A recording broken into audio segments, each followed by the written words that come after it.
What a night. Here we go. You know, guys, I got to tell you, I got to say, what a week it's been, right? The news has been pretty decent this week. We've got a lot to talk about. Game releases, right? Game releasing right now. What is going on in the video game business? Okay, I have CrossFire on Friday nights, games released on Friday. I move CrossFire to Thursday. They're like, let's hold a meeting. How about we do Thursdays? Unbelievable. The timing is unbelievable, but I want to say I appreciate every one of you guys being here. Please tweet it out. Let everybody know we're live. I really, really want to discuss what happened in the news. I got a great panel assembled tonight. Hopefully, the great Nib is also going to be joining us. We all know that Nib is already booted up his Crimson Desert, as well as some of the others on the panel, I might add. But we are going to get into it. I'm very interested to hear what the audience also thinks. Please take a second to hit that like button. Let everybody know that we are live. And right above that great description is the join button. If you'll consider joining the Mooch family members, I would truly appreciate it. It means the world to me, and it really does help out the channel. That being said, let's get to this great panel, and let's get to these topics, because I want to let these guys go game tonight. But I've got to get through the show. The show must go on. That's the rule. So nonetheless, we'll start with the one and only, the great Death Singer is with us right now. Death Singer is going through the opening credits. The prologue is probably completed already, and he's already excited to tell us about his thoughts on the early parts of Crimson Desert. Death Singer, how you doing tonight, buddy? And welcome to the show, and I appreciate you being here. I know this game means a lot to you, but that's the point. We want to discuss why it means that much to you and how you were handling all this. But Death Singer, how you doing tonight? Oh, I'm doing great. I mean, I didn't really got there's not much to talk about really, because the intro is literally just like go into this and then you do little bit of combat and a little bit. So there's really not that much, because I didn't have enough time, obviously being so close to the pod. I could talk about my performance. It's like, but outside of that, yeah, it's gonna be a great time. Plus, there's also all kinds of news like the DLSS news that people are freaking out about. Yes. And then you have and then it's like I'm laughing at all the Capcom things, and I was like, you know what, you got it, Chief. I'm just gonna go play my Crimson Desert. You got it, Chief. Yo, great to have you, Death Singer, and I appreciate you being here. Speaking of appreciate, the great Mag is with us again. Mag always comes with gaming knowledge, inside knowledge, and also his takes on the latest games that are breaking, which is a big one with Crimson Desert tonight. But Mag, great to have you on the show tonight, buddy. How you doing? I am doing awesome, Mooch. Thank you for having me tonight. And yes, we got some things to talk about. It has been a dramatic week in this gaming industry, I got to tell you. And I don't know what the hell it is. I don't know what's in everybody's water, but everybody seems to rage about everything these days. So I know there's all kinds of stuff going on, from death threats with DLSS 5 and Digital Foundry. We got people like if you even like hiccup wrong about Crimson Desert, people jump down your throat. I mean, it's just wild out there. And so listen, we got some things to talk about. Let's get into it, man. Let's not waste any time. No, I appreciate it, Maggie. Yes, we are going to do this. This is going to be a fantastic episode. We are going to hit the news, talk about the games, and we're going to get everybody out to gaming. But listen, this is a special one for me. He reaches out to me a few days ago, and I've been in touch with him throughout the year. We talk behind the scenes. And I says, Dark, when you can finally come on the show, I don't want to keep bothering you. You need to bother me. And he says, Mooch, if you got a spot, I'm actually going to be home. He's over there on the beautiful West Coast over there, but now we're trying to get him to the East Coast. That's probably never going to happen. But the great Dark Optimus is back on the show after probably just about 12 months. And I am proud to say I'm also keeping him from gaming tonight. The great Dark Optimus is back. Dark, how you doing tonight? Good, man. That whole West Coast, East Coast thing, that might actually happen. Really? Might be coming back to the East Coast, so that's music to my ears, Dark. On a little bit more than you do here on the East Coast. That is on the great. West Coast, I thought you meant East Coast, West Coast rap battle. That's what I thought. That's what he meant too. I'm like, you never know, man. We have to start shooting each other now again. We might have to, dude. I don't hey, know. listen, we got to get Dark back over here. Dark, we got to get you back on this time zone, buddy. I know, dude. It's ridiculous over here. It's like 4:00. It's freaking hot out, and it's freaking. Those are not. It's not even. Those aren't really like bad things. Those are pretty good things. I'm not gonna lie to you. But it's lunchtime. That's right. It's true. That is true. Lunch at 4, and you eat dinner at like 10 o'clock at night, here. I don't know. Well, listen, it is a little bit different. It is a little bit different, but nonetheless, Dark, you let me know when you're back over here, and we're going to get you right on this schedule a little bit more often. Shout out to Neil Augusto, who's out there. By the way, guys, I'm starting a little bit with the video that you'll see. I had to break out some of the old Starfield footage. I wanted to get some of that on the show. We're not going to talk about that first, but it is something we're going to talk about on the show tonight. So if you notice that, you're like, why is this on here? It's because, well, Starfield is in the news, so I had to break out some of the old footage. That being said, I'll go ahead and start here with the Mag. Mag, let me ask you a question, Mag. All right, so you've got Crimson Desert comes out. And the only reason I didn't go to Death Singer is because me and Death Singer talk weekly, and I know how Death Singer feels. The audience knows. That being said, I can't wait to hear Death Singer's thoughts on this. It's not so much am I asking you guys, the game came out an hour ago, if you think whether or not the game, you're enjoying it yourself. I understand you've played either 15 minutes of it, 0, 30, or 45 minutes. Either way, Mag, where are you right now with how we felt last week, maybe last month going into Crimson Desert's release? And now we've had the opportunity to see not just the mainstream gaming media, but a lot of the people that we trust on YouTube or Twitch that play these games, that got the early chance to play 6 hours. They did early reviews, early impressions. They've had a couple of issues, some of them being the controls, some of them being lack of story.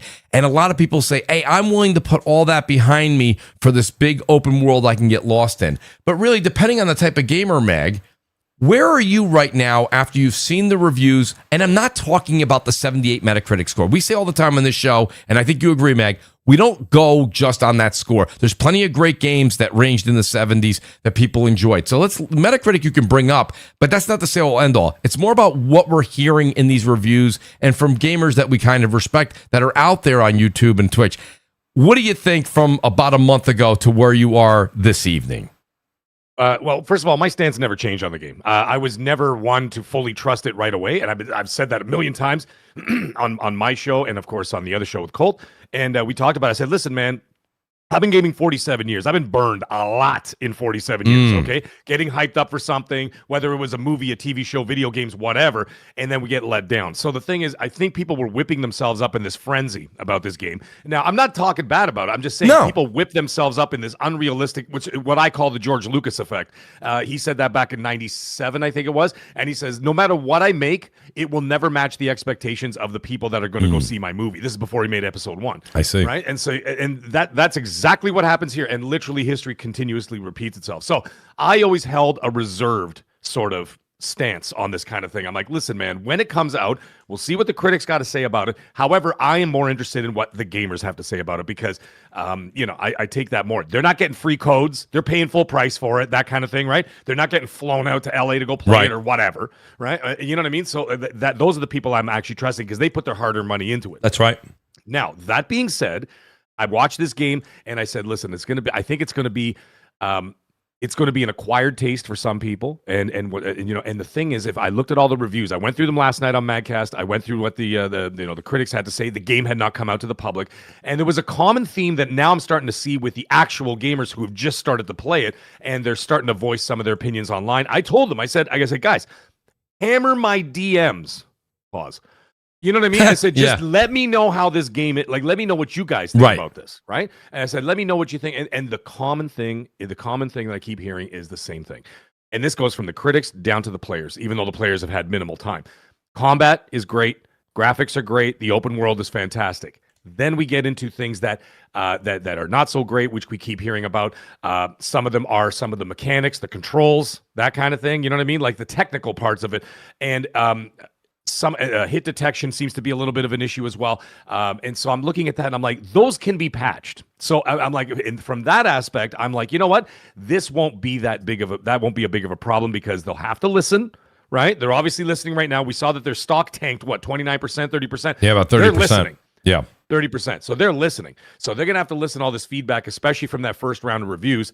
And then, of course, now the players are starting to find out. It's all the same things. So if you look at all those reviews and what the players are saying, it matches up. So I'm like, okay, so I think that 78 is fairly accurate. Now, the only thing that I'm thinking about from a technical point of view is I'd like to hear from the chat or anybody else who's got into it on base consoles, and I mean base PS5 and a Series X and S.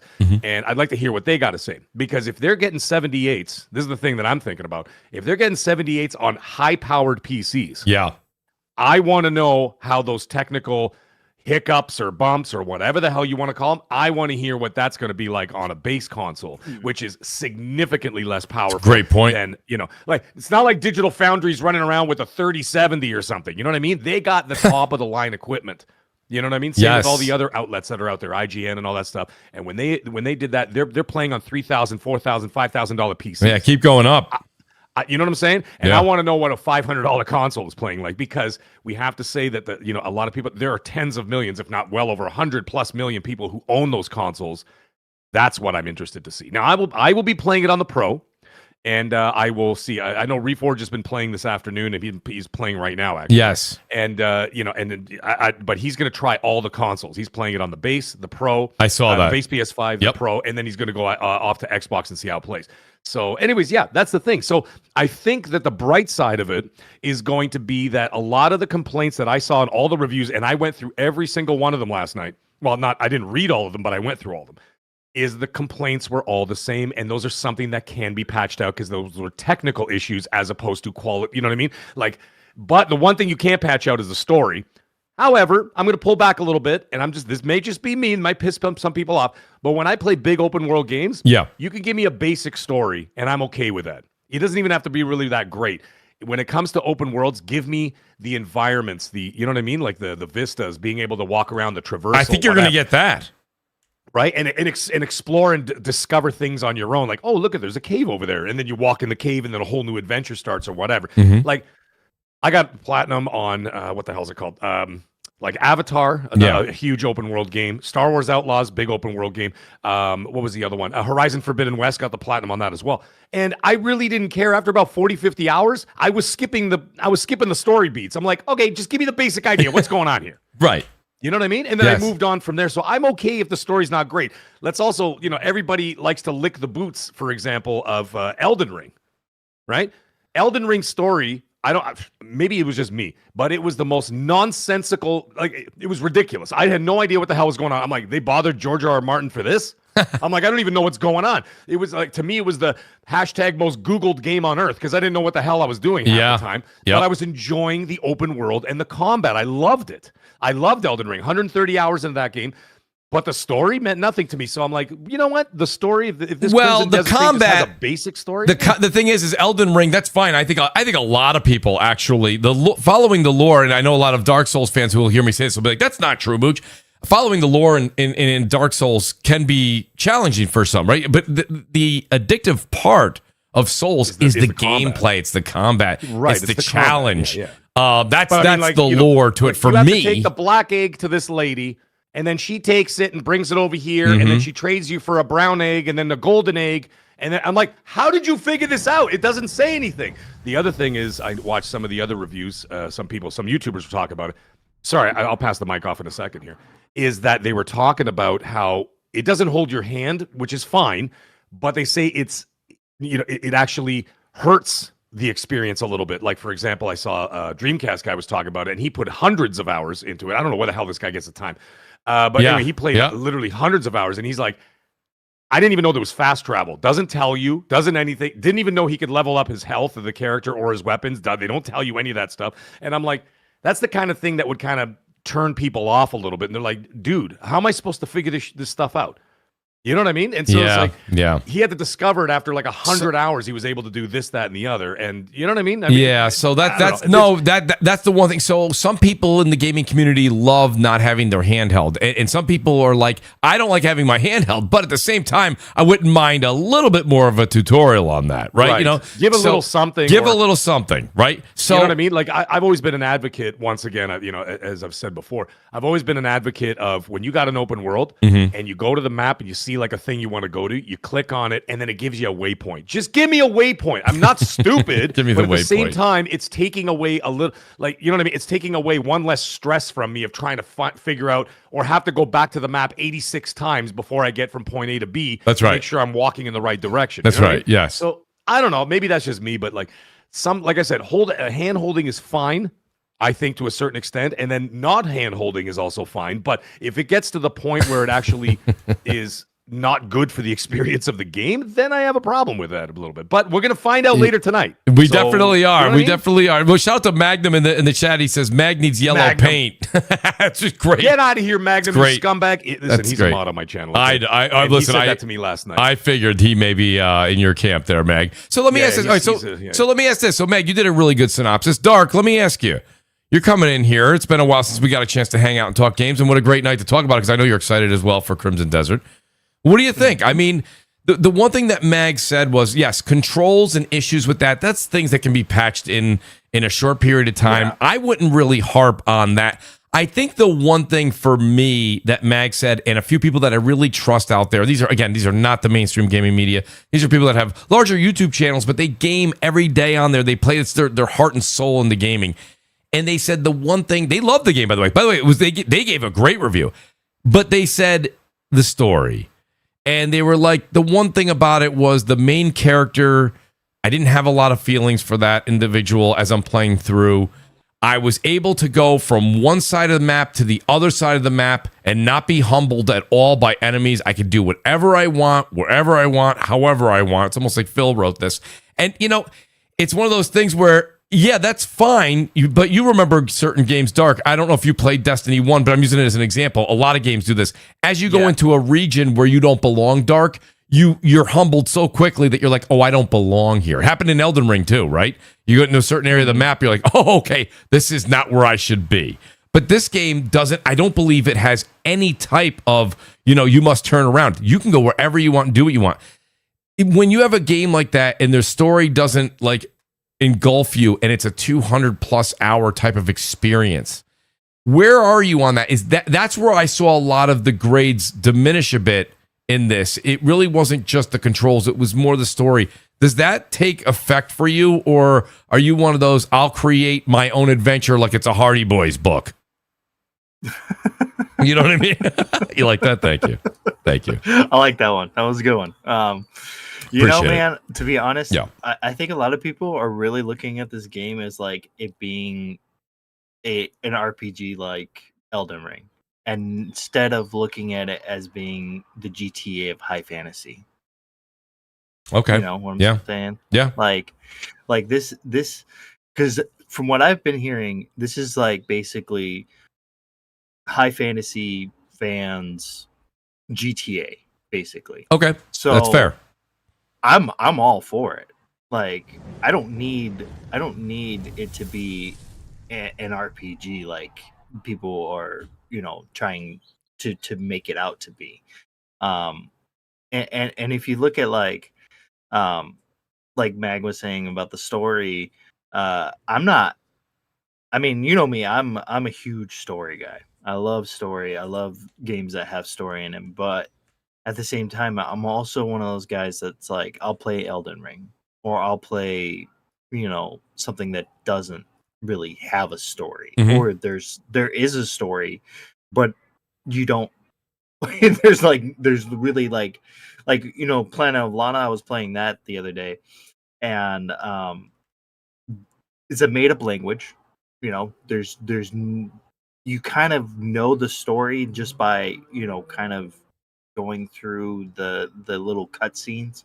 You have no idea what these characters are saying. You have no idea. That's right. You have it's a made up language, so it doesn't really bother me that the game doesn't have a much more cohesive story.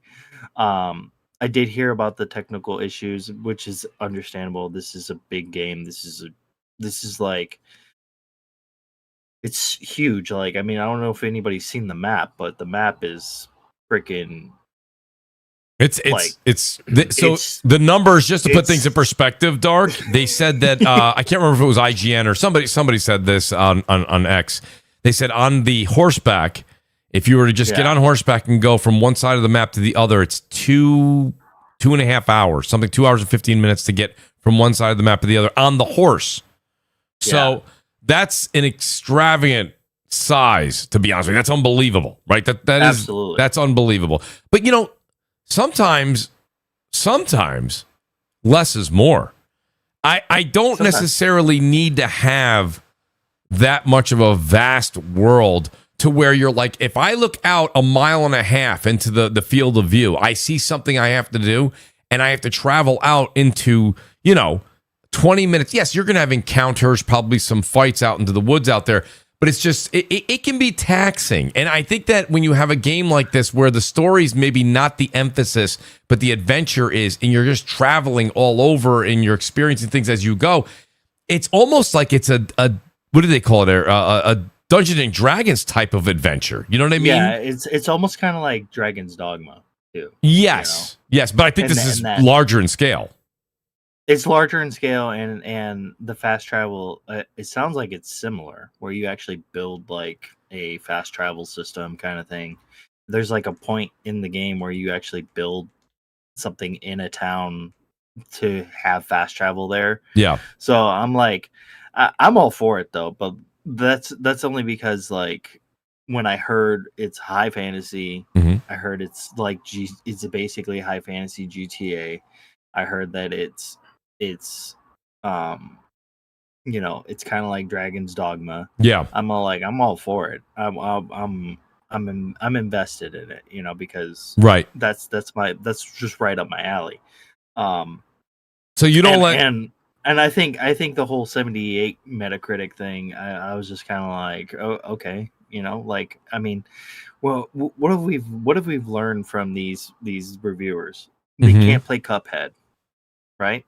Yeah. Like, they had a problem with that. Yeah. They couldn't even get through the tutorial, right? So of course they're going to have their issues with the game because the game doesn't have. I don't think, I'm not going to sit here. Like I said, we've been doing this for too long now. Yeah. You want to go back in the day, and you can make an argument either way here. So I'm not saying what I'm about to say is right, but it is fair to say that a 78 is not good. A bad score. Yeah. You know what I mean? No, like it's really not, especially for some of the grades it got. It had the alter side of it to keep it, on the rebound near that 8 number. So yeah, I don't think it's that bad, and I think that no, it's not. It's a lot of people are putting a lot of emphasis on that number. I try not to. I mean, we bring it up because it is news, and people do use it as it's a measuring tool. It really is. Yeah, but they really do. It's not the say all end all. And exactly, and that's the thing. Like, it's still in the green, right? Like, it's not in the yellow, it's not red. It's still green. Is it still green? I don't know where the cutoff is for green. What does green mean? Go, right? That's right. That's right. Well, so there's people in the chat here that kind of agree with us. Shout out to Rob. He says CrossFire is back. Great show ahead. Appreciate that, Rob. Thank you very much. Also want to take a look real quick here. La Pedro 1983. He says Mag loves the Dodgers. And what's up, panel? Oh, come on, Pedro. Get out of here with that nonsense. They're not even going to make the playoffs. You love what? Mag, we are about to fight right now, sir. Mag, they're not gonna make the playoffs. Too many cooks in the kitchen. Too many cooks in the kitchen. They're gonna make the playoffs. They had the same. It's gonna be a three-peat. They basically Yamamoto's leg is gonna get bitten by Otani's dog, and it's all over. That's it. The season is done. I'm calling it now. We'll see. We'll see about that. The Mets. The Mets, baby, absolutely. The New York Mets. The Blue Jays are gonna win. They should have won last time. They missed it by 3 inches. You guys really did just miss it. But listen, guys, if we talk too much sports, you know what happens, Mooch, folks, okay? Here's the thing. Audience will disappear. Oh, no, they go crazy. Yes. Listen, Mooch, there's something I was going to say about the vastness of a map you and Optimus were talking about. Yes, please. That's another thing, like I found with, like, for example, let's take a game like Forspoken, which I actually didn't think was a bad game. It's not a bad game at all. It's not a bad game at all. I enjoyed it for what, and the thing is, when you like, okay, I defeated this one, I defeated this one, those women, whatever, right? And then all of a sudden, the map just keeps getting bigger and bigger, and I'm going, are you guys serious? That it couldn't fit on one page, so you'd be scrolling down just to get to like another part of the map, and I'm like, this is overwhelming. So it got to the point where I'm just like, listen, I'm just going to finish the story and that's it. Because I was putting all the time in cleaning up the map and I wanted to get 100%. But as the map kept expanding, I'm like, this is ridiculous now. You know what I mean? And so like there is. I remember that very thought in my mind through Forspoken as well. As you got to another part, I was like, my God, it's magnified the map.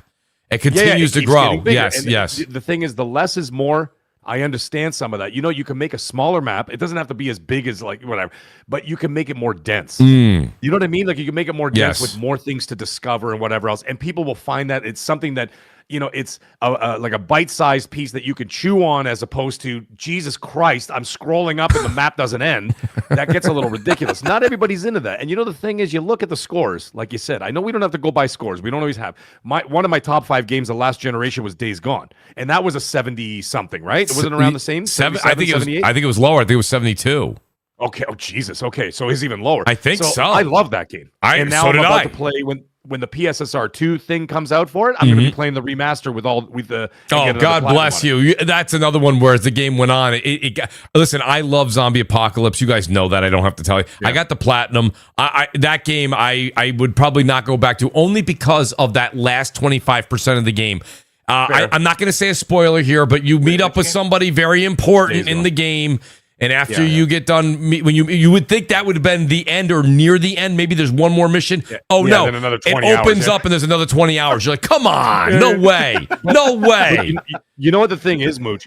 Look at the scores. You know? Like I said, we're not going to go by. I love games like that. I love it. You do? You like it when you're like, okay. Return of the King with the 7 endings. The thing exactly. The thing is, though, you look at the scores. They go from 100 to 40. Right? And what I'm trying to say is that there's such a huge gap between those scores that you're like, okay, this is going to be divisive even for gamers. And that's something that we have to actually take into account, is that if you've got a bunch of scores in the 60s, 50s, and well, I think there was only 1 or 2 in the 40s. But either way, you go from that all the way to 100, saying it's a masterpiece, and then other people saying, listen, it's cute, but it's flawed, or whatever, and give it a 60, right? Or a 50 or a 40. And I'm like, that's a huge gap, right? Yes. And so I think that what that's also going to do is give us a little bit of a litmus test of how the actual gaming community is going to feel about it. Because some people are going to say, it's a masterpiece, I put 200 hours into it, or whatever. And then there's people going to say, I just couldn't get past 5 hours, I hated it, or whatever, right? And I think that that's going to give us that, you know, that divide that I think we're also going to find in the gaming community. I may be absolutely wrong, but no, I think there will be a divide. I don't think it's like, but a lot of people are sitting here saying, oh, it's going to be like the next Elden Ring. And I'm like, I don't think it's going to be like that, where, you know, because Elden Ring was very much like, it brought a lot of people together that didn't normally play those types of games, and kind of expanded that reach of those kind of people, right? Because there was a lot of people who didn't play Dark Souls, Bloodborne, things like that. A lot of us gamers who are hardcore gamers did, and we love those games, and we still loved Elden Ring as much as, I mean, I know in the past I did say that I didn't love Elden Ring, but I do love it now, because I appreciate it more now that I've actually played it and, you know, gotten through a lot of that game. I never beat it, but I definitely appreciate it a lot more. And I think a lot of people are going to be really mixed on this game, on Crimson Desert, because of the fact that it's not like from what I'm hearing, it's not like your typical, you know, type of game. No, it's not. But there's a couple of things about it, though, Dark, because the reason it's not your typical type of game is legitimately because it doesn't hold your hand, A. B, the story doesn't just progress you through. I don't need to have a game as linear as like an early Souls game where it's that linear path. But I do need to have, I like to have some sort of structure. But that's me. I've never been one of those people. Like, I told you guys this on the show. The audience. Did you play Dragon's Dogma 2? No, I did not, for basically the same reasons. See, that's probably why you wouldn't like this game then. Yeah, it's not my bag. You know, like I used to say all the time when we were younger, you know, I that's why I played video games. I loved my NES, my Genesis. You know, people were like, well, no, I got a big bucket of Legos over here. Let's make a gun and pretend. I go, pretend. You pretend. I've got a game right here. You know what I mean? You guys want to pretend. You go over there. I'm over here. You know, I like to have a little bit more structure. That's a me problem. Is a form of pretending, right? Well, absolutely. But I like to get immersed into that story. I want to like give a shit a little bit about the character. Now, again, this is not a bash on Crimson Desert, I don't know. I'm telling you, this is what I've seen from reviewers. That's not my review. I do have a couple of super chats here. Glinter says, the best Metacritics are on the panel and in the chat. That's very true. Be your own judge and be better than Aaron Judge at the World Baseball Classic. Not too hard to do. Wow. The baseball comments just... Look at guys. Next week is baseball. Don't get me started. I'm very excited. Absolutely. Shout out to Blaze 4K. I'm excited. We're going in for a three-peat. It's amazing. Well, listen. Yeah, you're going to have to sit on some ice there, Dark. We'll see what happens. We'll see what happens. Shout out to Blaze 4K. He goes, Mooch, if you love baseball so much, why don't you get MLB The Show? I have not bought the show in probably somewhere between 3 to 5 years. I don't remember. I really don't. But I just have a hard time. I can watch baseball, but playing baseball on a video game has never really been the most thrilling thing. Now, I will tell you this much. This happens all the time to me. I'll wait every 5 years and I'll buy a Madden. I'll wait every 5 years and I'll buy the show. Maybe I'll break down and buy the show. We'll see. I mean, I love baseball so much. You guys have no idea. A lot of times while I'm prepping the videos for the show or I'm doing my getting all the notes together, I have my TV right here in the office. I always have my Mets on. I have the pregame, and then I have the show, and then I'll have the post show. So I love baseball. I try to watch as much of it as possible. Maybe this year I'll get back into it. But shout out to Glinter. I appreciate that. Mariko says, every time a previously unknown studio makes a well-optimized sandbox game, an Ubisoft executive cries. Help them realize they need therapy. So that's where, Death Singer, if you don't mind, Death Singer, I want to go to you here real quick because this just came to mind. Mariko, thank you for that. One of the reviewers that I was listening to, and again, I leave the names out of it because I don't, there's no reason to love them or to hate. I don't want any hate for them either.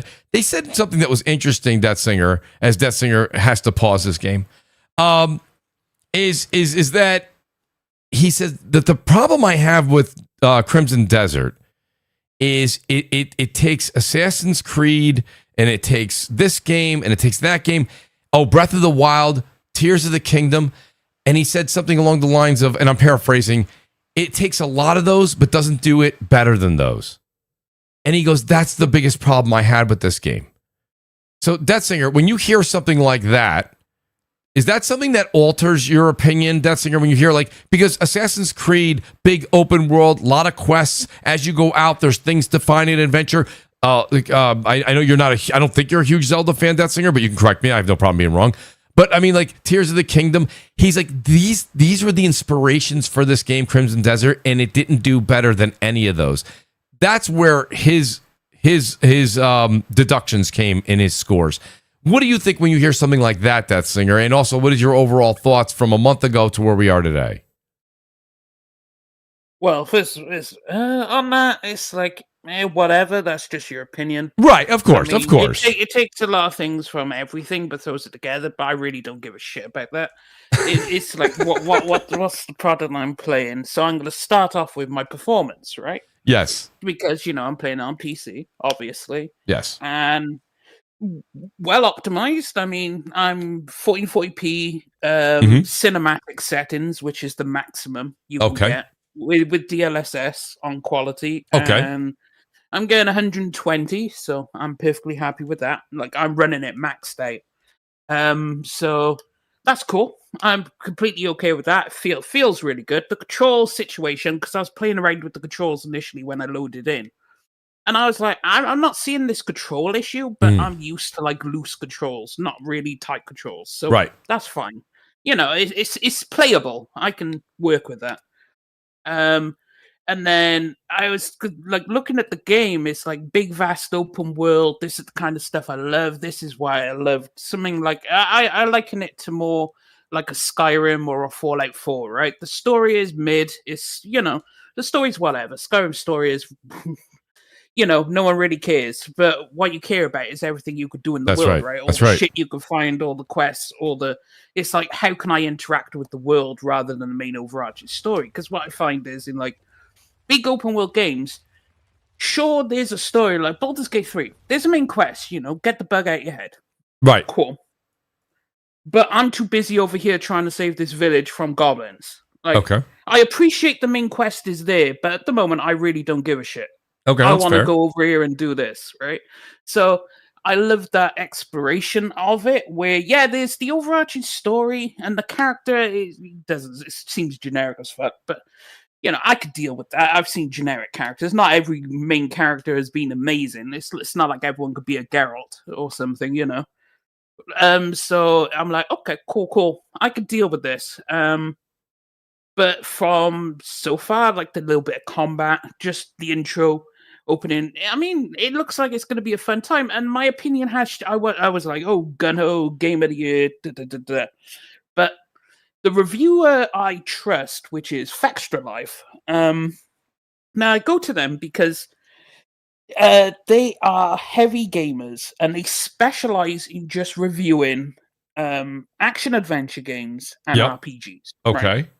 That's it. They don't do racing games, they don't do platformers, they don't care about none of that. They just focus on those two genres. And they never steer me wrong. Like when they did their review of Avowed, they were 100% correct. When they did their review of Outer Worlds 2, Kingdom Come Deliverance 2, Baldur's Gate 3, correct on all fronts. And then when they did Dragon Age Veilguard, they were correct on the shit show that was. And they're non-biased too, because as he pointed out, even in the Veilguard one, it's like, this is a mid-action RPG that cosplays as a Dragon Age game. Okay. And he is 100% correct. Like, the backlash for Veilguard wouldn't have been as bad if they didn't call it Dragon Age. If they called it some, Lonely Planet Veilguard, it would have been fine, but it wouldn't sell as many copies because it doesn't have the Dragon Age name. So, this is the kind of people I like who, are unbiased about it. And even their review of Crimson Desert was an 8 out of 10, which is good.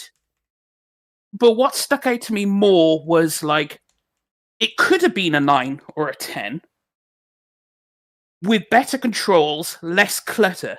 But for most people, it's going to be a wait for a sale or wait for a 2.0 patch, which would be true, because a lot of people aren't going to vibe with this. But if you want to deep dive into a new world and you could ignore some of its setbacks, you'll have fun, but don't expect it to be a title that reinvents the wheel when it comes to immersive single player, which is what I expected. I didn't expect this to reinvent the wheel. I didn't expect this to be a Kingdom Come Deliverance 2 level storytelling.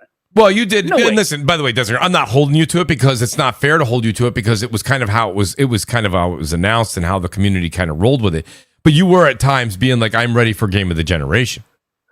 I called it Game of the Year because Game of the Generation is Baldur's Gate 3. So it's definitely not taking that crown from what I know. It's not taking that crown, no. But what more excited me, like on the last show, was everything I could do in the game, because they took everything I enjoy and threw it in this game. I love mechs. That's in the game. I love steampunk. That's in the game. I love dragons. In the game. And you can fucking ride it. And so they took everything I enjoy out of multiple different things and threw it all in the game. Yeah, but here's the thing, though, my only question with that is that there has to be some sort of structure. And what I mean by that is, I love pizza. I love French toast. Okay? I love ice cream. But I don't necessarily want it all on the same plate.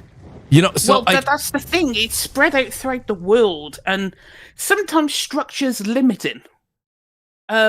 It's like one of the core philosophies of RPGs is like, how structured can you be? Like, if you want to tell a concise story, you'd be a lot more structured. But if you're more sandboxy, you throw structure out the window.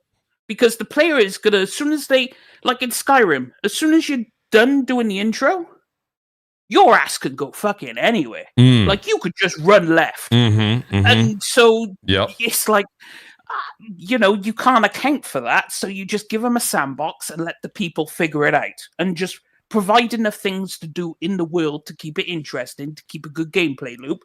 Make sure the combat's good. Make sure there's fun stuff to discover. Like in this game, I'm excited about all the different factions. Like, is there...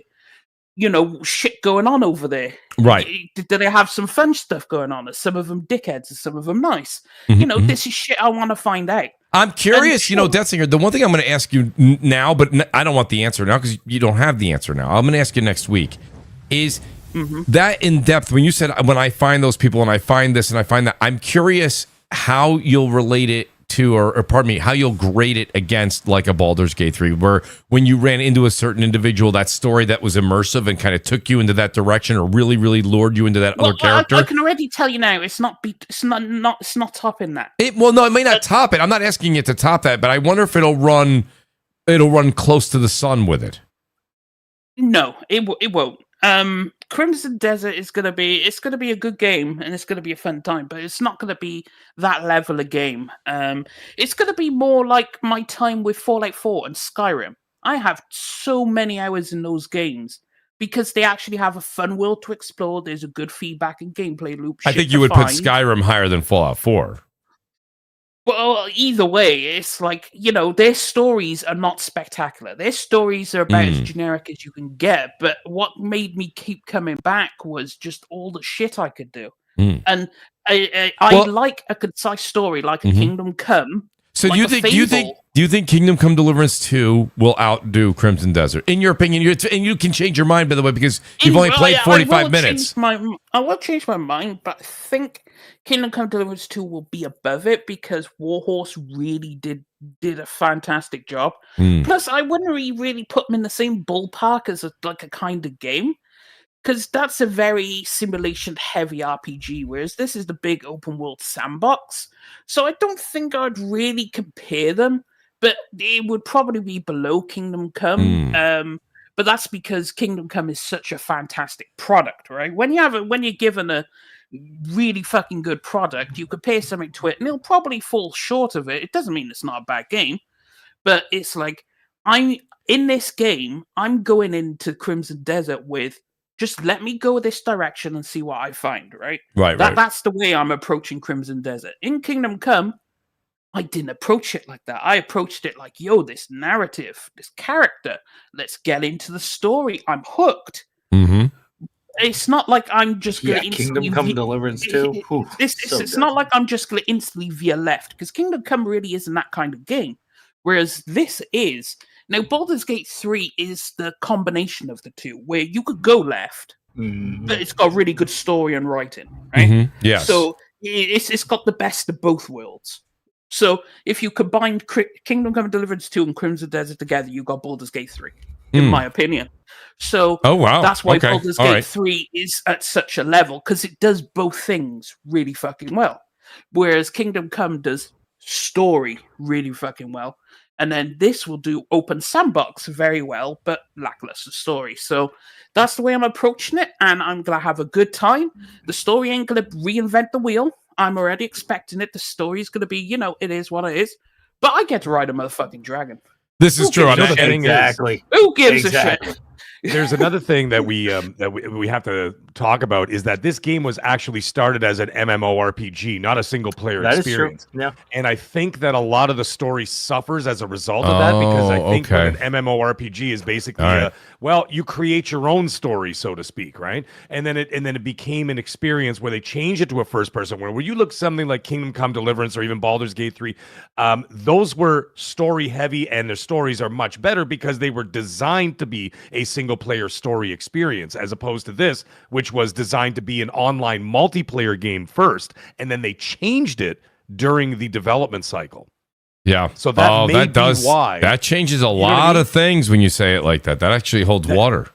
You know what I'm saying? So like when I found that out, which I found out yesterday, by the way, and I'm like, oh, well, that kind of explains a lot as maybe why the story is so light or lackluster. Maybe they just, you know what I mean? Like it could be something that was sort of, I don't know, not patched in, but I'm just saying, like, they slapped together a story after they had started designing this game to be a multiplayer, not a single player experience. So like you said, I mean, they were starting out as an MMORPG. Yes. And what do we know about MMORPGs? I mean, it's basically creating your own story. That's right. Doing things that you want to do, and not so much with, a narrative, First of all, I agree with you, Dark, and that does change things. We do have to kind of explore that a bit. Meg, I'm glad you brought that up. Shout out to the wise old gamer who's here with us as well. But I got a super chat here from Glassdoor Gamer says, Death Singer, condolences on Crimson Desert. Fortunately, there's always Soros, Wolverine, and GTA 6. Oh, wait. Well, better luck next year. Well, Glassdoor and Death Singer constantly have a great rapport with each other. Well, I mean, to be honest, I'm gonna be on. No, I'm gonna be honest with him. It's like all those Saros Wolverine look great, not for me. So See, there you go, guys. Enjoy my Crimson Desert, and it's like you could keep your exclusive over there. Glassdoor, it didn't even phase him. Don't interest me, so it doesn't work. It's not like I want these games. I just don't care about these games. So when you say that, Right. it's like my choice is already. I have to pick this because I don't care about this.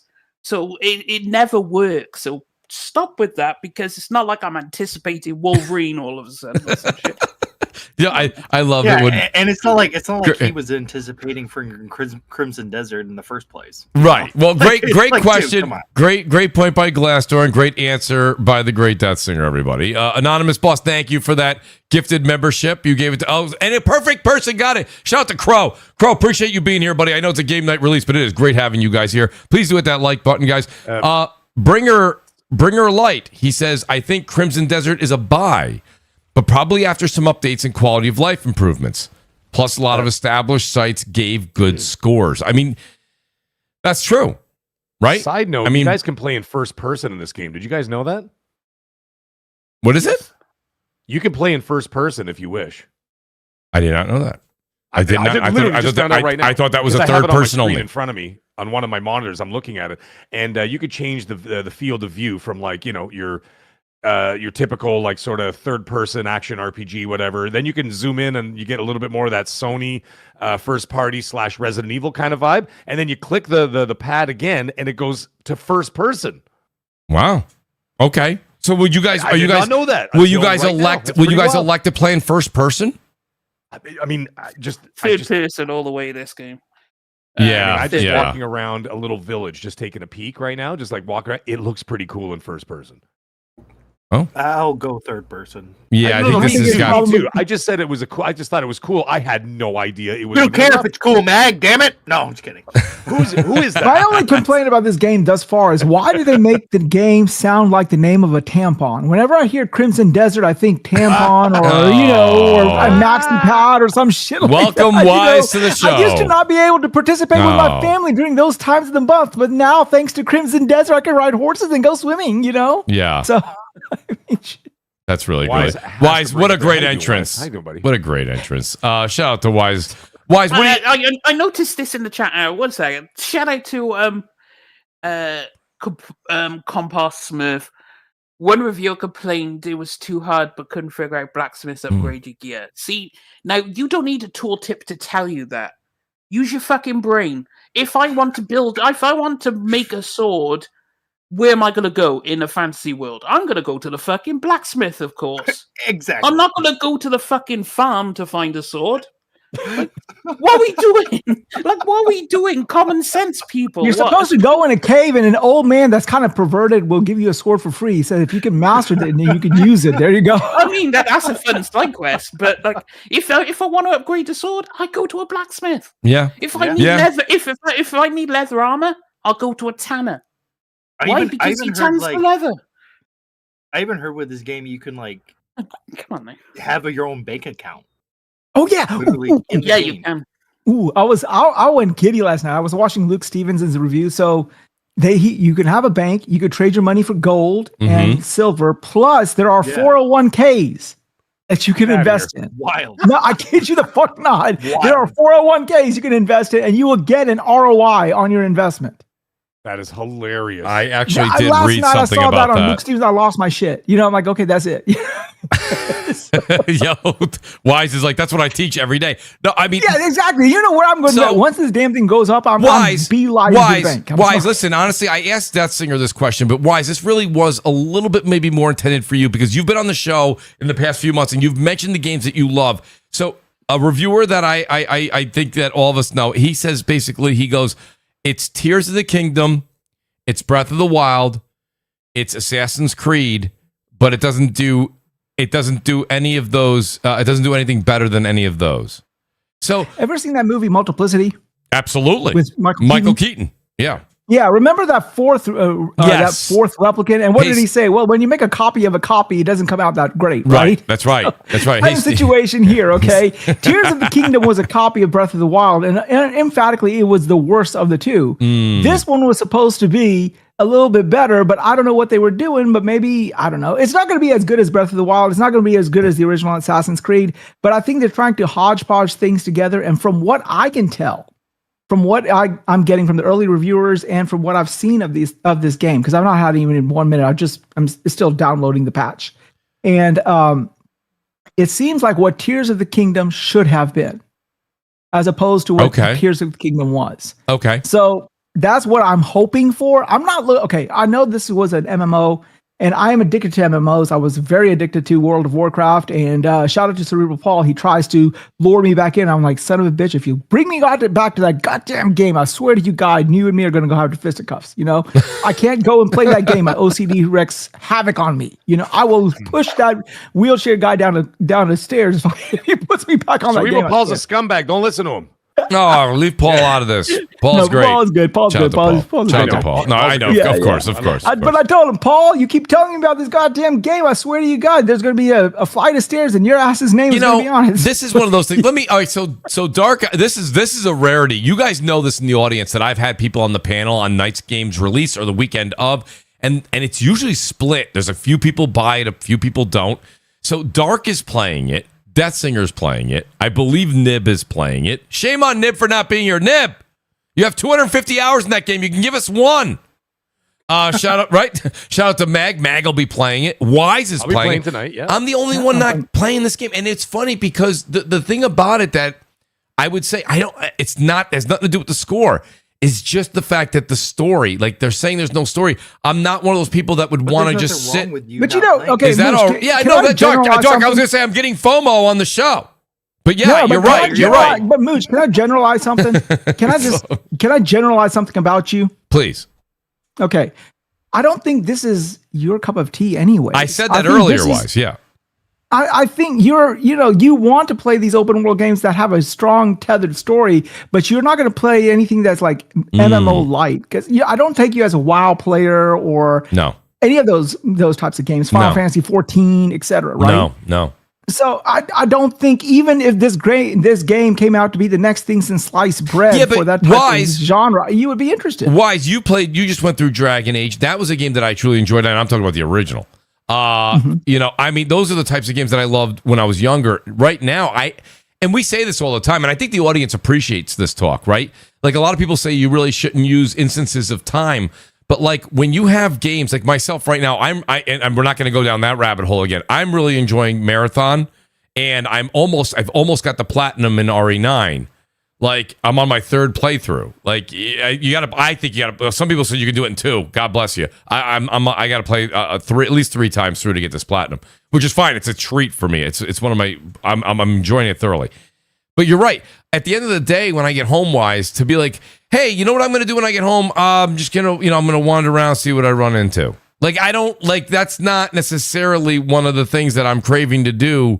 I want to have a path forward. I want to be like, oh, this is where we go take on that dragon, or this is where we go to this thing, and we the story progresses you, and it's like, oh, I'm at that part, like Final Fantasy, you know what I mean, where you're en route to a mission, and even if there's a few side missions on the side, cool, great, open world, awesome, but like I need to get to that path to where I defeat that enemy to get to the next enemy, you know what I mean? And I don't think this game. I think this game, you stumble upon the enemies. Is this true? I mean, am I reading the room wrong? If from what I can look at, this game looks like an OCD paradise. Like, it looks like it reminds me of that thing in Up where that dog had a collar. He would be talking, then he goes, squirrel. Yes. That's what it looks like. You're walking around, you have a quest, and you're walking, and look, balloons. Let's go play with balloons. And then some shit like happened. Oh, a freaking robotic dragon. Let's go play with that. There's no story. I mean, there's a story like, okay, yeah, somebody fucked your group over, and you got to recreate everything. But that's like any MMO trope. Like, if you open World of Warcraft, they're like, them bad, go kill them. And that's the major story arc. But how you do it, where you get there, you just wander. And I mean, I think that's, for me, it's great because it scratches my OCD itch perfectly. but I don't think that's most gamers and these days and times with like, I don't even think it's for my younger, because my younger wants like you, he wants a set objective. And I have too many objectives on my day-to-day life anyways. I want something where I can be left the fuck alone and do whatever the fuck I want to do. So there you go. You know, the thing is, Wise, now that you brought that up, we just came off of Resident Evil 9, right? Resident Evil Requiem being a damn near masterpiece that it is. And then when you've got a focused experience like that, and you get a lot of gamers go from that to the other extreme, which is this, and couple that with the fact that 2026, you know, you take 4 steps and you're tripping over another AAA game. You know what I mean? So it's like these games have to be able to hold the attention of the gamer, because literally weeks later, another banger comes out. Weeks later, another banger comes out. Weeks later, another. Mag, to be fair, all the way to November. To be fair, though, Mag, this game's coming out. This game's coming out the right time, though. About these types of games, if you look at games like this, the Metacritic review scores are actually exactly what I thought it would be. Because the problem has occurred. I thought it was I thought it was going to hit somewhere in the 80s 85. I thought 85, 86. To low 80s. I did not think it was going to be a 90s game. Right. I did not. Right. I mean, anyone knowing anything about this company would tell you it's not a 90s game. Okay. That being said, I mean, the game is not, if you look at the way it's being polarized, you look at Paul Tassi, you look at Luke Stevens, they are saying it's like one of the best games ever. Jake Baldino says after 8 hours is great. Oh, you know, but you know, what I'm saying is gaming has evolved to a point that you can have multiple games in different genres that cater to different people and are good in their own right in that genre, but it may not be good for the reviewer at the point when they were reviewing it. You know, it may not be their cup of tea. It may be a deadline that they had to, you know, get through or something like that. And I mean, like, to be honest with them, a lot of these online players who play online, these are minor objectives. You know, you're a group of 3, group of 2, you have this objective, you have to meet this thing, capture this flag, do this, do that. And to have a game where they're like, okay, just exist. Right. Sometimes it's not, that's a hard sometimes that's just not enough. I think that I know Mooch had something to say, but let me just squeeze it out before Mooch grabs it again. No, I was going to say the one thing is, though, is at the same time when the gamers who are listening to other gamers or reviewers, for example, and they're like, oh, it's how long? And we're like, yeah, I got like 200 hours. And like, I don't have 200 hours to give to this. Right. So some people will skip that. And I've talked to a lot of people who are like that, especially people my age, or our age, I should say. Like our age, are like, I don't have time for a 200-hour game because I'm looking forward to X, Y, and Z coming up in the spring or whatever else. I need something that I can play for like 15 to 30 hours, 30 hours, or whatever. I don't have time to pour into a 200-hour story because I have other experiences. Well, that's so, Mag. The thing is, Mag, what I was going to say, Mag, what I was going to say to you, though, what I was going to say to you, though, Mag, is that this game, hypothetically, because you're right, it is kind of hit after hit after hit this year, but it's March 19th. Let's keep this in mind. And Death Singer is usually very good at games. Sometimes there's a smaller game that's still very good. It escapes me. The next game that I have on my radar is Sorrows, and that's April 30th. And shout out to a few people in the chat that go, Mooch, don't only a few weeks. No, April 30th is Sorrows. So I mean, you have 6 weeks with this game, 5 weeks with this game. Right. But isn't that Mouse PI game coming out sometime mid-April too? I want to play that. Listen, first of all, I do want to play that down the line. I'm really looking forward to that game. That Mouse PI looks like a lot of fun. Me too. But I mean, that's something I could buy for $10 later on. Speaking of games, and I'm not changing the subject. We're going to get to it in a minute. But speaking of games, man, they really picked the wrong time to launch Starfield on PS5. I thought you would have wanted to capitalize on that and make that money that you thought you were going to make all on PC and Xbox and make that dividend. And now you have it out where people are playing a 200-hour game. You think they're going to put a 250-hour game down to go play a 250-hour game? Mooch, what do you think is going to happen? And I know it's going to sell regardless because Forza Horizon is a big game. But yes. They said that they're going to release it in the fall of 26. That's right. And I'm like, where? How much demand can you put on the PlayStation fans' wallet? They're gonna do. I know. August is what I got. Phantom Blade. You've got Wolverine. Call of Duty, which is predominantly purchased on the PlayStation. That's right. Call of Duty, Grand Theft Auto, GTA 6, Gears of War. Yeah. What are we talking about here? Fable, and then you're going to Fable. But let me ask you a question. Horizon 6 with 7 games coming out. Not a good idea. Are you insane? Not a good idea. Matt, I got a question. I got a question to ask you since you're the know one of this stuff. Yeah. Okay. All of a sudden, this past couple of weeks, 2 or 3 games have been releasing earlier than their intended launch day. They had one launch day, then pushed it up a week or 2 weeks or something like that. This is unheard of. Is something coming out in May or June that they're trying to avoid? I have never seen where people are sort of like, okay, then go ahead and just put this thing out, you know? Well, no, like the Halo campaign Evolved is going to be coming around, coming out sometime around that time, but it is no multiplayer. It is just the single player. Now, if you guys remember, anybody who's played Halo multiple times as I have, whatever, with the original, yes, you could bang that out in 2 days. Like, you know what I mean? Like 2 days, 3 days. Right. It's not going to be something that's going to monopolize time. The only thing that I would say that would move something would be something as monumental as Call of Duty and Grand Theft Auto. So those are the ones that people shuffle around, right? So you've got to. By the way, I forgot that they're also releasing Tomb Raider as well in the fall. For God's sake. Right. And then Ubisoft is saying that their Black Flag Resynced is coming out as well. That's right. What are we talking about? 9 AAA games in 5. And don't forget Fable is somewhere in that mix as well. Fable's in autumn. Autumn. Listen, you know so I mean? shout out to Glinzer real quick. He reminded me. I knew there was another April game. What's up, Glinzer? How you doing, buddy? It is Pragmata. Pragmata is coming out. Pragmata. I'm buying that. That was an early release too. They pushed it up a couple of weeks. Well, they pushed it up. They pushed it up because they didn't want to. They want to have their time in the sun, which they should before Sorrows. Did you guys play the demo? I downloaded it and didn't play it. But listen, I got to be honest with you. I'm gonna play it. Whoa, I'm gonna buy it. I'm gonna buy 30 it. minutes. Well, pause. You said that they moved it to. They moved get it out up. of the way of Sorrows. No. I didn't say that. I didn't say to get out of the way of Sorrows. I said to give it its time in the sun. Sure, give it its own time. Because you want to listen when your game comes out. It's not. Oh, let's forget competition just for this conversation, real quick. I would like, if I was a developer, I would like my game to have a 10 to 14 day window where I know my audience is going to digest my game and only my game. I do not want to release a game. It's not a competition thing, but think about it. If you're going to release Pragmata on the same day as Sorrows, don't think that Sorrows is going to cut some of that out. I mean, it's foolish to say, yeah, exactly. Of course it will. Especially, it's the successor to Returnal. People had the last 5 years to play Returnal. Returnal it did well. It didn't do fantastic. It did well. So people will be picking up Sorrows. Will it defeat Pragmata scores or sales? Probably not. But I would not. I want my time in the sun. So they moved it up. Play it. It's only 30 minutes. The demo. I heard it's very short. Yeah, the demo short. I played it on. I played it on the PS5 Pro. I played it on the Series X. Okay. And I played it on the Switch 2. I downloaded for all three. I want to see how. Let me tell you something. Yeah, Even on the Switch 2 and handheld, it played fantastic. Really? And I got to tell you, the 30-minute demo. Was that before or after the new update on Switch 2? I don't know. I didn't even know there was an update. I barely touch the thing. It's mostly my kids. But I played it on there. And let me tell you something. That 30 minutes sold me on the game. Because when I watched the preview, the little girl on his back doing the hacking every time you have to shoot somebody. And I'm like, apparently it gets easier. And then there's upgrades that you don't have to hack everybody after a while. So you just have you can just shoot them. And I'm like, okay, this 30-minute demo sold me. I'm buying it day one. I'm just a lot of people have told me that demo did wonders. It's free, guys, on all your systems. Everybody in the chat and everybody in the panel. I downloaded it. Go check it out. It's 30 minutes of your time.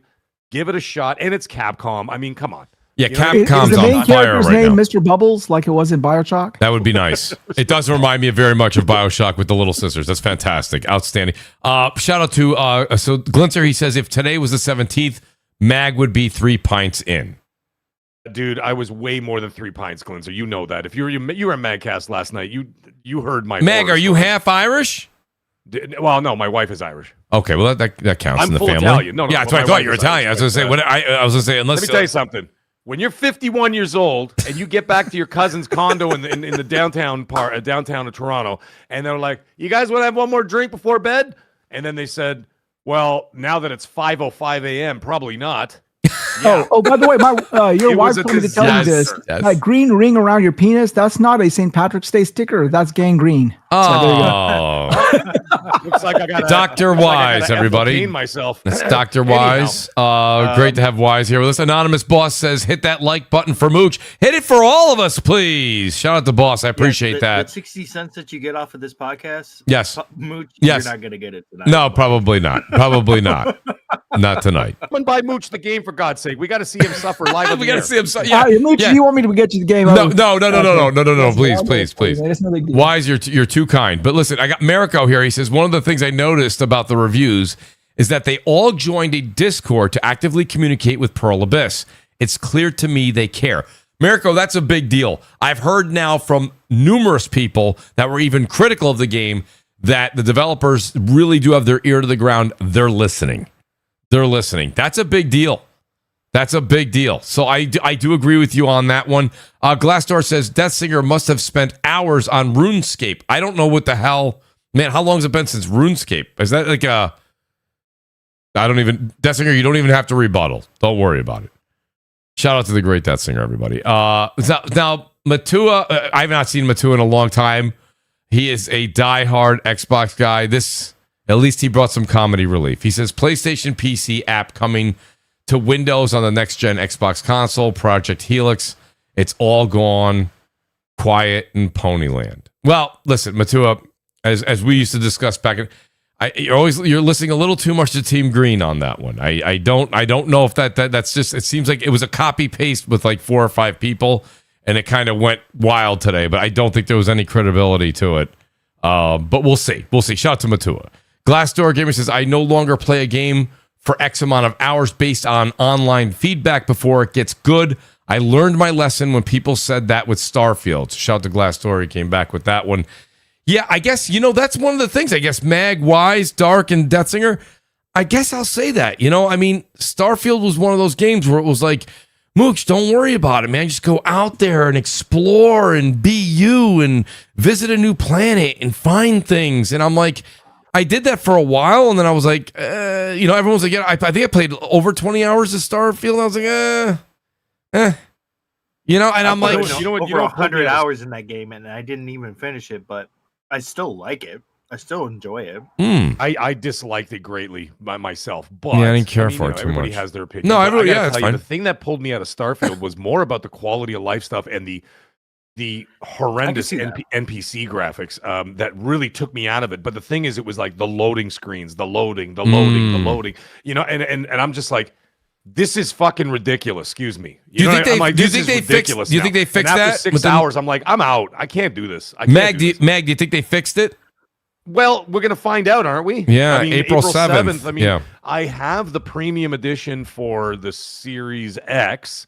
I'm not going to go back and buy it on the PS5. So what I'm going to do is I'm going to play it on the Series X and see how it turns out. If by some miracle they completely change the game into something that's a lot more cohesive, in my personal opinion, then I'd be like, you know what, that might be something worth to play on the, let's say, on the Pro with a PSSR 2 update. But I will play it on the Xbox first and see what happens. Because, like I said, I already have it. I'm not going to pay for it again. That's ridiculous before finding out. I mean, but you get games that actually can change the entire experience. Like, for example, I brought up earlier in the show, Ubisoft's Avatar, by the way. Great game. Listen, Ubisoft doesn't know how to run a company, but they can sure make some really good open world games and gorgeous, by the way. It's also getting the PSSR 2 update. You play that thing on the Pro, it is stunning. So what they did is they put that new update with the third person view, right? And so my wife actually played it. My wife just got the platinum on the game as well. She adored it. She put in like 80-something hours. She loved it.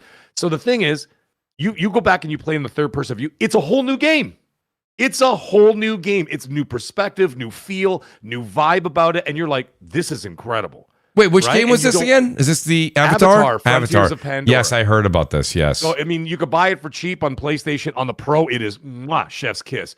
Or if you're on Xbox, anybody on Xbox, you could play it on Game Pass right now. They added it to Game Pass. So nice. It's there. And I got to tell you, man, it is stunning. And like I said, the updates change the experience. So let's see what Starfield can do. On April 7th, I'm going to give it a shot again, right? Okay. And we'll see what happens. And if it turns out that they did work enough that it's like, you know what, this is something that I'm into. Although I'm not going to lie to you guys, I'm not huge into Bethesda games, never really have been. Yeah. So like Fallout, I played all the Fallouts. They're just not my, you know what I mean? Like I don't gush over them. That's not really my vibe. I don't know what the hell it is. But yeah, anyways, whatever. We'll see how this one turns out. Yeah. I can't wait. It's like Starfield was actually a fun time. I know people that be like, oh, of course you. The thing is, it's like after the modders patched in DLSS, shout out to them because they had to, because Bethesda's too fucking stupid to do it at launch. And a bunch of the quality of life mods and whatnot. It was like the game was just a Bethesda game, and it was what I was expecting. It's a Bethesda game in space. I was like, the characters will look at the Bethesda looking. Like, everything is janky. It's going to be, creation engine goodness. But it's the same principle that I just said about Crimson Desert and I said about Skyrim and Fallout. It's the stories, whatever. But I get to go out and explore and do shit, right? Yeah. So it's that I treat it like that. So it's a sandbox. Like Elder Scrolls 6 is going to get treated the exact same fucking way. I'm expecting a mid-story, but I'm expecting I can go 20 miles that way and find something fun to do. And that's a Bethesda game. So Starfield fits the MO. Now, of course, people are like, game of the generation. It's like, well, Bethesda games are never really that. But if you understand it's a Bethesda game, you can have a fun time with it. If you think it's going to be like a... So when you say you're going to go back, Detsinger, when you say you're going to go back, you're going back to try Starfield? I'm going back just for the DLC, maybe. And that's if we're in a down period. Bear in mind, we don't know what else is releasing around that time period, right? So... Well, going to be. You mean around April 7th? Yeah, we just covered that. So you have Pragmata, and then which you may or may not be interested in. I know you're a cat. Oh, I am interested in Pragmata. Well, that's coming out the 17th, I think. Yeah, because when I look at it, they stuck it out at a weird time, but I guess because it's coming to PlayStation, like other people ain't gonna give a shit. But if you look around the April time period, it's like. Well, yeah, okay. There is. Oh, there's also Replaced on April 14th. Thank you. Yes, Replaced and Replaced is gonna be a fantastic fucking game. Oh, like Replaced is good. Just like if you played the demo of Replaced, like this game is about to be something fucking special. Shout out to indie games and these small AA games. I think Replaced is going to be very good. Although a lot of people that got a chance to play it was a demo they released. A lot of people said that they hope it becomes a little bit more challenging. I mean, combat was a bit more simplistic, but I think this is more story-based than... I mean, I had fun with the combat. It wasn't exactly anything knock out of the park, but I'm sold on the story. And I know people are like, oh, there was no voice acting, and it's like, you got fucking eyes. And you have a functioning brain. Read, motherfucker, read. You used to read back in the day. What, you don't read a book anymore? You don't just pick up a good novel? You'll be shocked. I don't think a lot of the town libraries are not packed these days. Don't get me on my soapbox, please. Do not. I'm a teacher. Do not get me on this fucking soapbox, please. You will not like the answers I'm about to spew. So please do not get me. Let's change the topic, please. Yes, quick. Let's not get Wise all riled up, please. Not on a night like tonight. Shout out to the great Wise Old Gamer, by the way. He goes, make Mooch suffer. Let's buy him Crimson Desert and force him to play it. Let's show him the wonders of OCD. Get the audience. If somebody buys you that game, Mooch, you got to play it. Well, I would have to stream it. At least 20 hours, right, Dark? That's the rule? Yeah. That's a fair rule. 20 hours is fair. That is fair. Matua's back. He says Ponyland, because people were asking him where's Ponyland. He says it's located in Panderverse. I don't know what that means. Matua, you are too kind, and thank you for the super chat, buddy. Okay, no. Is it 20? Okay, do you want what is it? What is the criteria? Is it the base game or the deluxe edition? We do not need the deluxe edition. It's the deluxe edition. What? The original game, dude. No, first of all, I don't need anything. I don't need anything. Base game. What are you going to give him? An extra pair of slacks? Yeah, I was just going to say, not just that. The standard game is like 400 hours. I don't need the deluxe edition. Like, what is that, 800 hours? I'm good. I'm good. You have to play 30. No, this game is what it is. You have to play 30 of it, not 20. The thing is, I never got the deluxe edition because I looked at what it came with, and I was like, none of this really interests me. So just get him the base game, and let's get Mooch to play 400 hours of Crimson Desert. That's going to be funny as well. Well, Detsinger, you need to be in the audience for at least the first. No. It's Wise, no. Is it done? Wise, gentlemen. No, it is official. Oh, we gotta. Yes, I gotta find the refund. I gotta find the refund button. Somebody's got a round of applause going on. That's great. Wise. There we go. Look at that. Wise, I'm only gonna do it if you're there with me, buddy. You better be in my Discord. So you can play while you can listen. I'll break my rule. You can play while I'm playing. Okay, I'm not going to tell you what to do, but you got to be with me.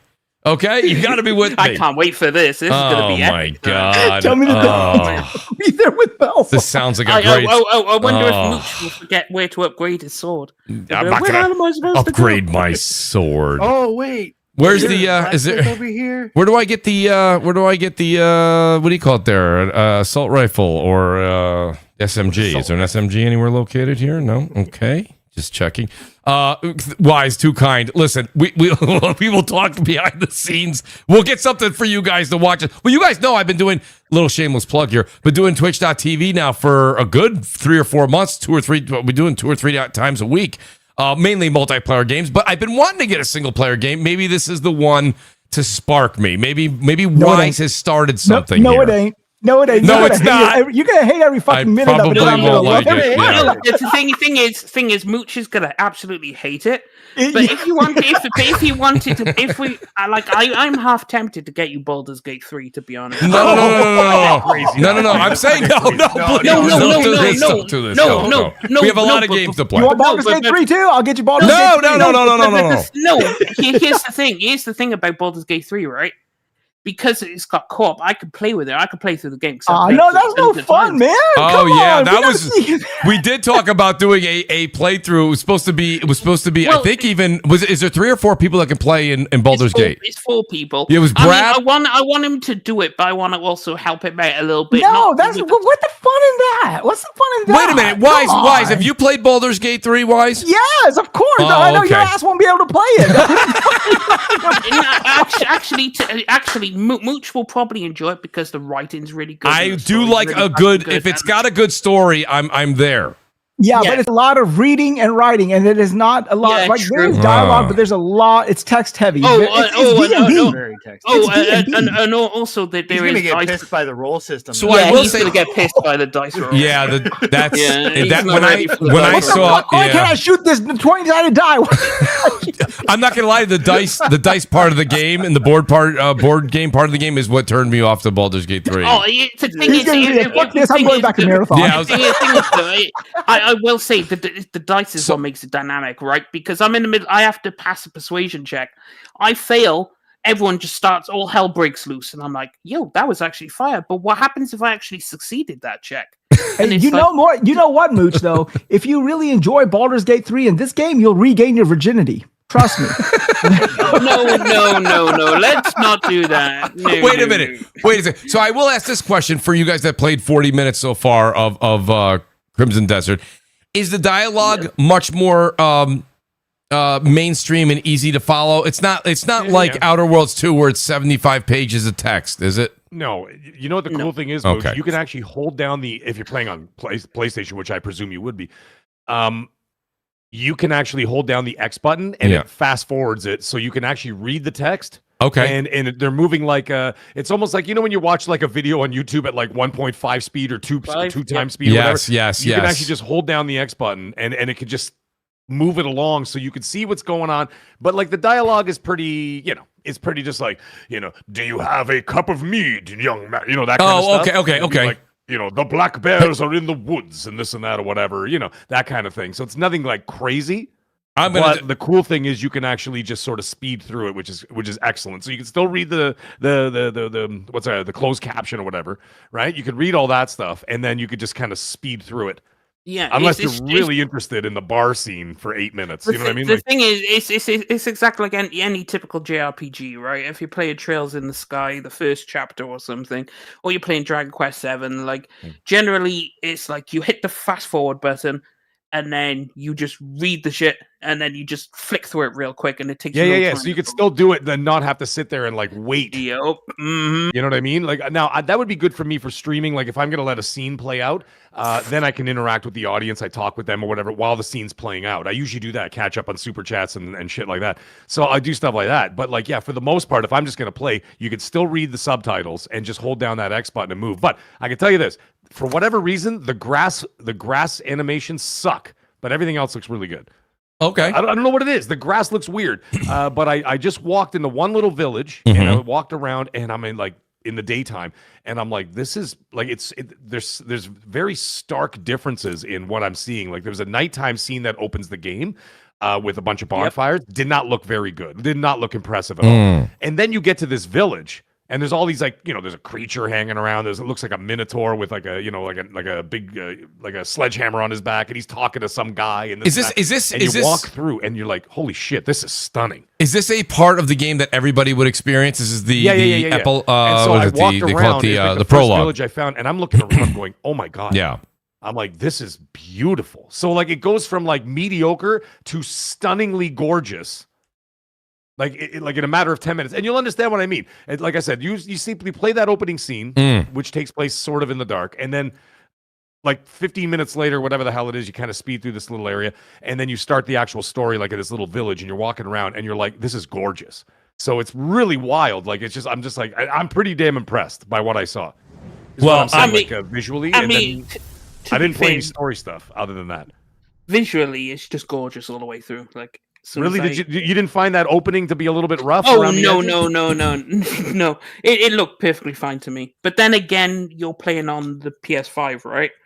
I'm playing obviously on my PC, so we're kind of.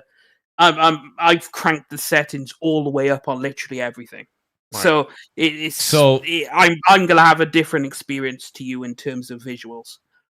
I'm still got the PSSR 2 update is on. I turned motion blur off because I hate that shit. Of course. So I turned that off. And then I'm on performance right now. So I'm on performance with it's upscaled 4K. You do not realize what he just did you? He just slapped you in public, and you just let him.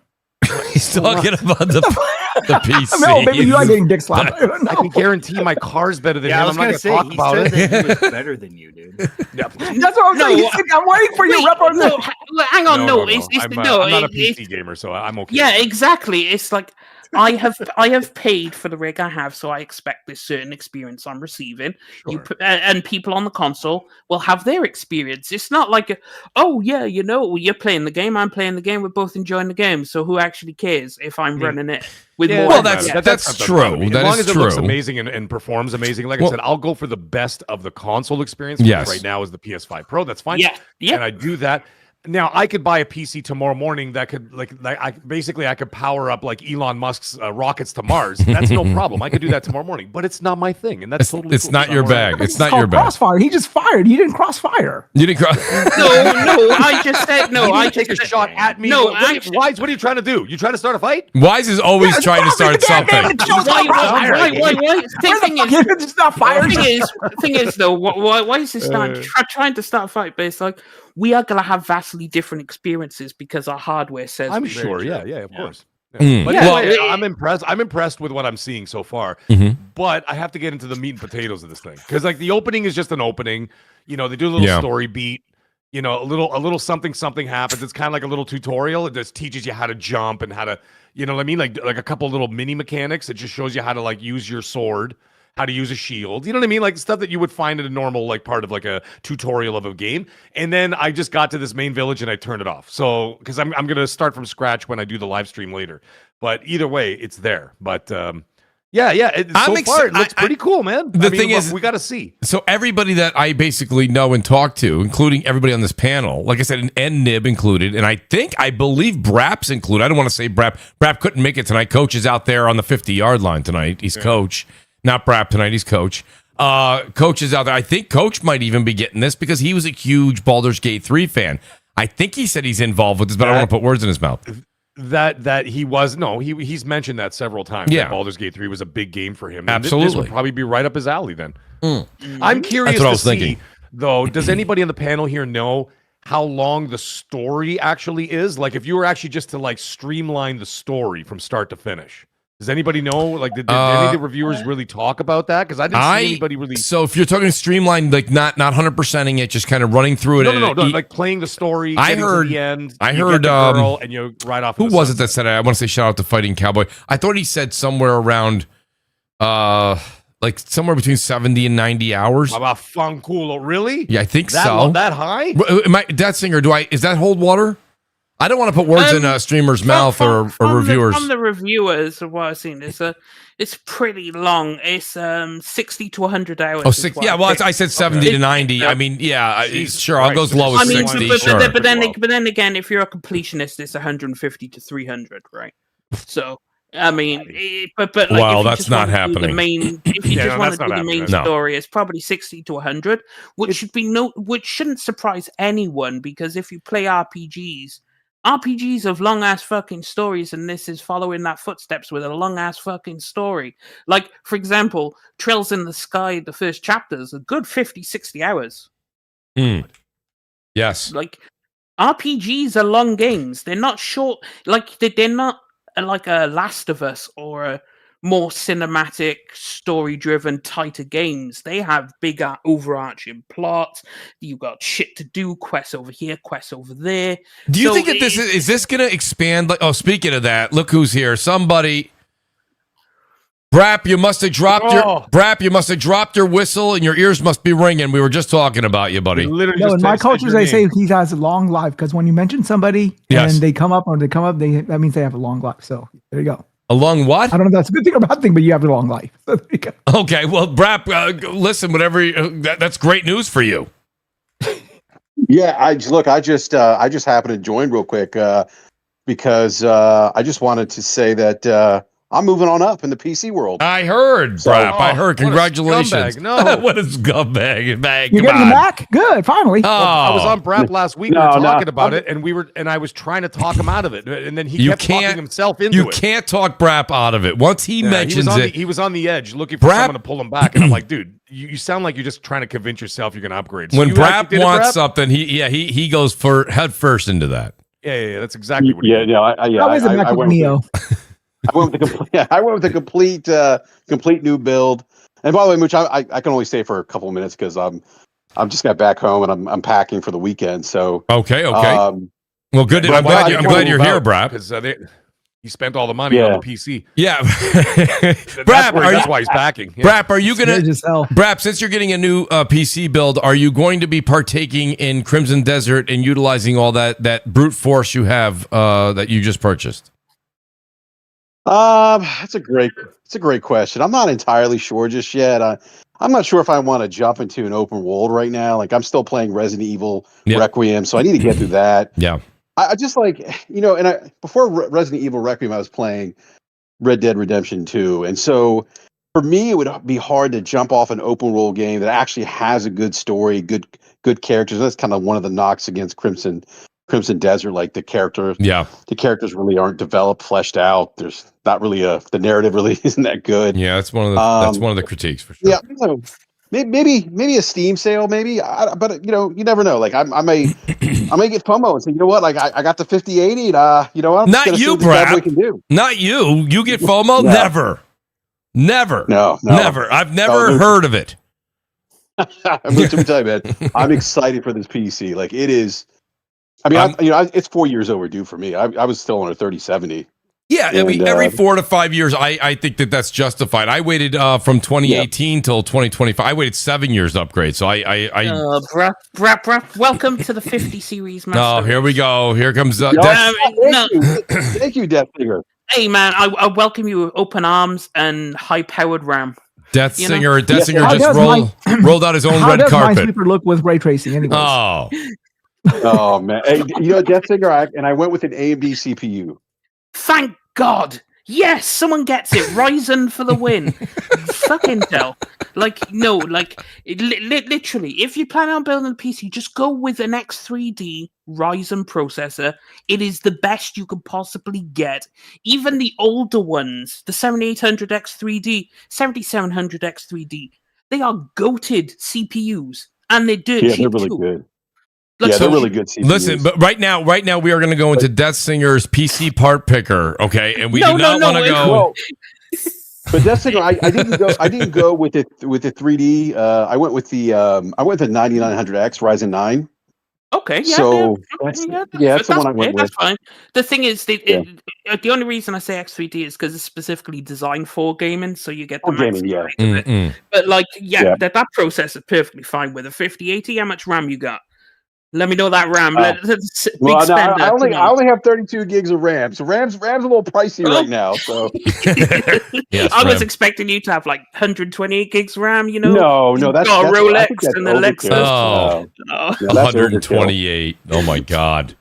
That would have tripled the price. Let me tell you, man, I got the RGBs, the AIO has RGBs on it. We're gonna need pictures, Brap. We're gonna need pictures, okay? Yeah, and I will tell you this: the RGB is worth an extra 10 frames per second. By the way. Oh, there you go. That Singer, I cannot wait. I'm going to pick up Resident Evil Requiem on PC. Oh, turn that path tracing on. Ooh. Oh yeah. Oh, I got in a lot of trouble for buying. I bought RE on. You know, it's funny. I say this all the time. And Brap, we talked about this ages ago. When it comes to certain games like Resident Evil, Final Fantasy, listen, I understand that they may look better on the PC, but I bought it on the Pro, PS5 Pro. Playing that on the console and having an unbelievable time. Like the whole family loves RE. You know what I mean? Much like Mag. Mag, we don't just sound like each other. We have similar families. Like the whole family game's RE. You know what I mean? Like Resident Evil comes out and we're all playing that. So I was like, I'm not everybody's gonna come sit at the computer. So I'm like, no, I'm gonna put this one in the living room. That was a lot of fun. But yeah, a lot of people I know that did buy it for the Pro and have a capable PC are thinking about double dipping and maybe buying it again on Steam. So if you end up doing that, Brap, let me know. Brap, I don't know if you can stay a few minutes since we're talking about this, guys. I did want to kind of move over real quick. The Great Gaming Ledger here, he says, if you're looking for a single-player game, wait for Saros. Returnal was phenomenal, and Saros is looking like Housemarque meets Naughty Dog this time around. But Gaming Ledger, first of all, can't wait till you can join us on the show. I know it's maybe a few more weeks out, but Saros is something. I have about 120 hours into Returnal. I got the Platinum. Absolutely loved it. I'm very much looking forward to Saros. I think they're just going to capitalize and build off of Returnal, and that's already a lot of fun. There's a lot of things they could do to improve Returnal, which I think Saros is going to do. So I do agree with that. But Pragmata is also coming out in between Crimson Desert and Saros. So there's another game. It's just hit after hit after hit here. Go ahead. Did somebody want to chime in? Is that Brap? I can't tell. No, I just wanted to say that PC is the definitive gaming platform, and if you can do it, I would highly recommend it. Yeah. Also, would you recommend a PlayStation 5 Pro, Brap? I mean, look, if you can't do the PC, if you can't do the PC thing, absolutely go with the PlayStation 5 Pro. Yes, it's a phenomenal option. To be honest, it does look great. It looks great. That is the best advice. If you absolutely despise PC and you can't deal with it, get a PS5 Pro. But if you don't mind and you're interested in exploring, go PC all the way, because you'll never look with a good PC. I will say be much better in the community, and tell me if you guys are seeing otherwise. You know what I found interesting? I see for Crimson Desert, I saw a lot of people with their, hey, I purchased and pre-ordered Crimson Desert. I saw people showing their Steam pre-purchase. I see people downloading it on PlayStation. I did not see a lot of people downloading it on Xbox. Like I mean, is that, and I'm attributing it to the base consoles are probably going to have a hard time with it as overall. We don't know yet. The review for base, that's the other thing we didn't really talk about. Base consoles review for Crimson Desert are going to be delayed. I don't think they're going to come out till they just got those today. So there's going to be a delay in that. So yeah, I didn't see anybody downloading it on Xbox. I saw PC and I saw PlayStation 5.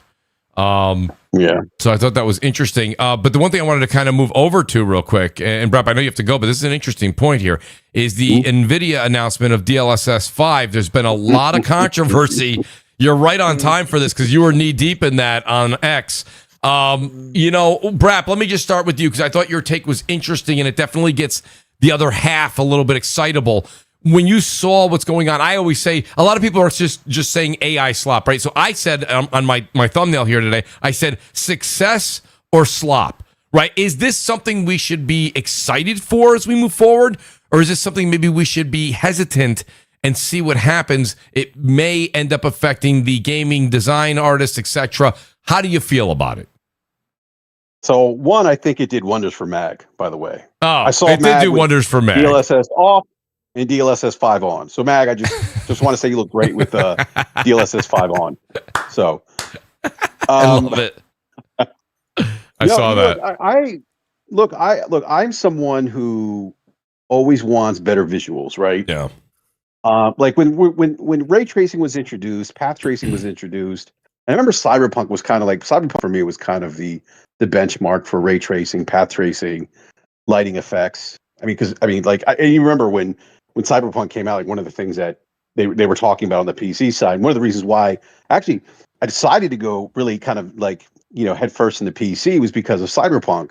And I remember seeing ray tracing and I'm like, oh my gosh, this looks incredible. Like, look at the lighting. And it looked amazing. And so for me, it's like I'm always looking for better visuals, and I didn't really like have an issue with it. Like I know there's a lot of people that are upset about it, and they were like, oh, it doesn't look like Grace. I'm like, it actually she looks like the character model, the actual real life character model. It looks like the actress, yeah. Yeah, the actress, yeah. And I just think look, like I'm someone who's always wanted better I mean, like growing up, Mooch, I mean, you remember, like we were always like, better 18-bit to 16-bit, better graphics. Yeah, and so for me, it's like, this looks great, and I just don't have an issue with it. Like, I just don't. I mean, I think part of the problem today is that I think generative AI, right, has this stigma to it, right, where it's like, it's AIs, and I get that. Like, we've all seen the AI videos or AI, created like images where people have like 10 fingers, on one hand. Yes, yes. Or they have 3 eyes. Like, I get that, but I don't think that's this. And at the end of the day, I think what's going to happen is, you're probably going to have developers use DLSS 5, and this is what's going to be interesting. We won't know. We may not know that a developer decided to use DLSS 5 to help them create a sharper visual image of a world or a character model or character models. Like, you look Starfield looks incredible. Like, I'm like, okay, this is Bethesda could actually benefit quite a bit from DLSS 5 in my opinion. Yeah. But I'm all for it. Like, I know, like, people are like, oh, what do you mean, Brap? Like, it's it's you're undermining the integrity of the studio, the artistic vision, and I just don't see it like that.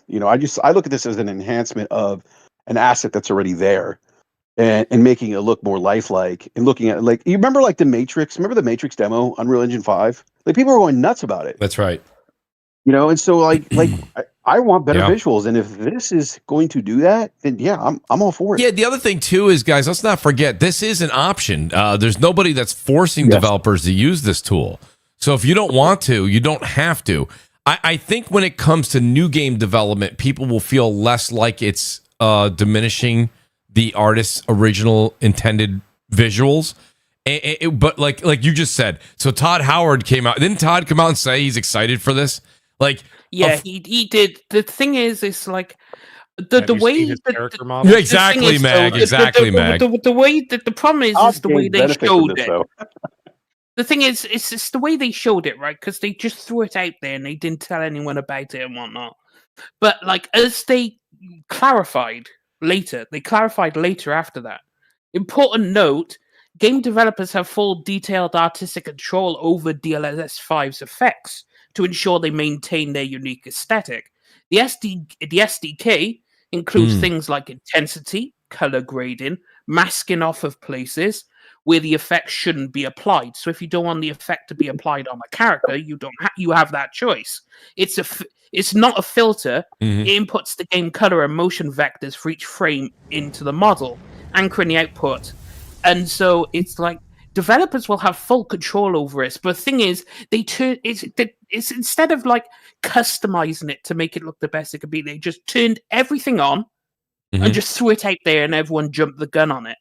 And I think in reality, when a game is going to be using this, the results are going to be a lot different from what you're seeing now, because they actually have full control over what it does.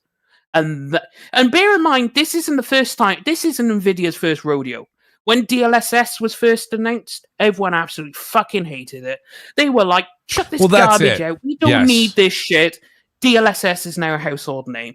They did it with ray tracing. When RTX came out and they were like, "We got ray tracing," people were like, "Oh, that's going to tank our frame rates. That's going to do this. That's going to do that." No one wants this. Now everyone loves ray tracing, and now you got path tracing. So this is going to be the next thing for Nvidia. People are going to go, "Oh, this is fucking garbage," and then give it 4 years, 5 years, and everyone's going to be like, "Oh yeah, this is pretty cool." Yeah, and I have a list here. Hold on a second. There was a couple of people online that wrote this. It was kind of cool. So they were like, when new technology comes out, people are always pissed off. Like there's like upscaling, dynamic resolution, right? HDR, ray tracing, DLSS, frame gen, path tracing, VR. Right? There's hold on, wait, shoulder buttons, analog sticks, dual analog sticks. Somebody wrote portable PC switch, gyro controls. Like and not just that. I'll add a few things of my own that I remember. Last generation, everybody was like, I'll be damned if I give up my physical disc, right? I'm not going digital. You're not taking my physical property. And now everything, I mean, Steam, and everyone's going by Steam charts and this and that. There isn't one physical disc in sight, So everyone always does complain about as we make a move into a new technology. Dark, where are you on this? Like, it's going to affect everything. I understand DLSS 5 mainly going to hit PCs, right? But you see what's happening with PSSR 2.0, and by the time we get to PS6, we're probably going to be on 4.0. These things are going to start to come through in the console space as well. So, do you feel this is? And you're a man of the arts too. So I have to ask you: is this something that infringes on people that are creative, or no? This is a tool, and artists will adapt and use that tool as we make progression forward. I think when I first saw it and people were freaking out about it, I was like thinking to myself, okay, who's freaking out about this? Oh, it's the gamers who don't create art that are freaking complaining about this. Yeah. And that's the problem, is that and then like, what Death Singer was saying when he was talking about how people just right away they always hate something, and then later on they're like, oh, it's amazing. It's like the Star Wars movies, right? Like, like they hated the prequel trilogy, and then now people all of a sudden love the prequel trilogy. It's just like, right. Like it's great wild. Example, yes. But I think for me personally, when I saw it, I was just like, that's freaking cool, man. Like being able to like just utilize that tool, and if companies utilize that tool to their benefit, then they're gonna make some great looking games. These games are gonna look, and probably even play better. I don't really know how DLSS works. I have no idea. I'm not a PC guy, so it lowers the it internally drops the resolution and then upscales it. So it's AI basically upscales the game for you. So like, let me that's for example, I can set I game at 1440p, right? But I output 4K, and that's DLSS. I put in 4K for me. So wait a minute. So a few people that I spoke with, it's basically just an upscaler so that you can get better resolution, better yeah, but it's like as they go on, they add more features to it, so it does more things, and it has a whole bunch of bells and whistles. So what's funny though? So shout out to. So it's basically what people were complaining about when the Xbox One came out, when Quantum Break came out, and they were using upscaling to hit that 1080p. Thing is though that was just techno. That wasn't AI doing it. DLSS is specifically, it was technical. It was like an in-game system. Whereas it's just an easier way to upscale. Well, yeah, because PSSR and this AI does all the work for you, so you don't have to. It'll just do the machine learning will kick in, and it'll just do everything for you. So it's a lot easier on the devs, right? Because they don't have to do extra work. Well, so shout out to that's where I think some people might sit here and say that there might be more lazier devs because of this. I can see where people are kind of coming from in that aspect, but at the same time, I'm thinking to myself, like, if we get better looking games out of that alone, awesome. There's nothing wrong with that. And I think that's the problem with people that don't really understand how AI is really being utilized in video games, and they're looking at it as like it being utilized like how it is being utilized in film, where like people are taking likenesses of people and basically just making them, they're taking like fake scripts and just like creating this movie out of it, right? And that's not, I don't really foresee gaming kind of going in that direction. I see them utilizing it in terms of like making games look better, making games play better, that kind of aspect, instead of like really not telling the story or creating the game. Yeah, so shout out to Crow. He kind of rides parallel. He says, take out the face filter and it'll be good. So I think that's what a lot of people are saying. They don't have a problem with the enhanced path tracing or ray tracing, lighting effects, smoke, things like that. That's not a problem. People are saying that the character models is, I think, one of the big standing points. Mag, what do you think, Mag? Is this something that kind of got you? Like, Brap made a good point before he had to leave was, we come from an era, Mag, where everything that meant so much to us was that graphical leap. And the one thing that people have been complaining about going from the end of the PS4 era through this one is, yes, has there been things that have been better? Absolutely. Maybe they're smaller and you don't want to, they're not noticeable right off the cuff, but there has been things that have been better. But now you're getting a visual boost, if you will. And, knowledge is much more easily acceptable now. Information, I should say, not knowledge, information. So people now know, where back in the day, we used to get a Nintendo Power that updated us once a month, and then maybe the game came out, maybe it didn't, right? And maybe it was just a tech model we saw pictures of in the magazine, Mag. But my point being is that now that information's out there. So people gather it, they kind of form their own opinions and roll with it. But this might be just what Deathsinger was saying. It's the next evolution of what is next to come. And we can sit here and listen, I'm anybody that's upset with it and has a valid point, I'd love to hear it. But I do think that you're really just kind of yelling at the brick wall, because I think eventually this is just going to be a standard practice. Right. Well, a couple of things about this whole situation. The first one I want to bring up is I think that a lot of the pushback comes from not so much the technology or what it's doing. I know that there's some of that out there, but people saying, this is going to, it's going to change the artist integrity and all that kind of stuff. Now, at the same time, I've also had PC players saying, hey, but the modding community turned Leon's Porsche into a burger mobile from McDonald's and we're flying around the game, right? So I'm like, okay, I mean, that's kind of out there too. But I think for me, the one thing that I always wave the flag for everybody, saying that, listen, AI is one thing, or utilization of technology is one thing. However, if it comes at the cost of jobs later on, that is where I have the problem, right? And then all of a sudden you see mass layoffs eventually as they start to phase people out, and then you're going to have a core people, working. I don't want to get into the whole AI conversation about labor and all that kind of stuff, but that is a fear. Now, that being said, what I did watch, and I did a video about it, and I broke it down a little bit, is that, and of course I did a couple of jokes about it on Twitter, and whatever. But the thing is, there was an inconsistency to what I saw, right? At least for now. And it's still early, right? So it's still early. But when you looked at, for example, when they showed Resident Evil, when they showed Leon, he looked fantastic, right? But then when you saw Grace, she looked like she just got Botoxed in like Hollywood, right? Yes. So it's like, whoa. It's like, what happened there? And it looked like someone painted AI on top of the picture. It looked like a filter that you would get on Instagram or something, right? Right. So it didn't look great. Then you look at, like, for example, Hogwarts Legacy. The old witch looked amazing. The lines in her face, everything else, like, it looked really, really good. I'm like, wow. And then it showed the boy, and then he looked like a 45-year-old divorced accountant who drinks every night. You know what I mean? So it's like it didn't. There was no like consistency in terms of what I was seeing.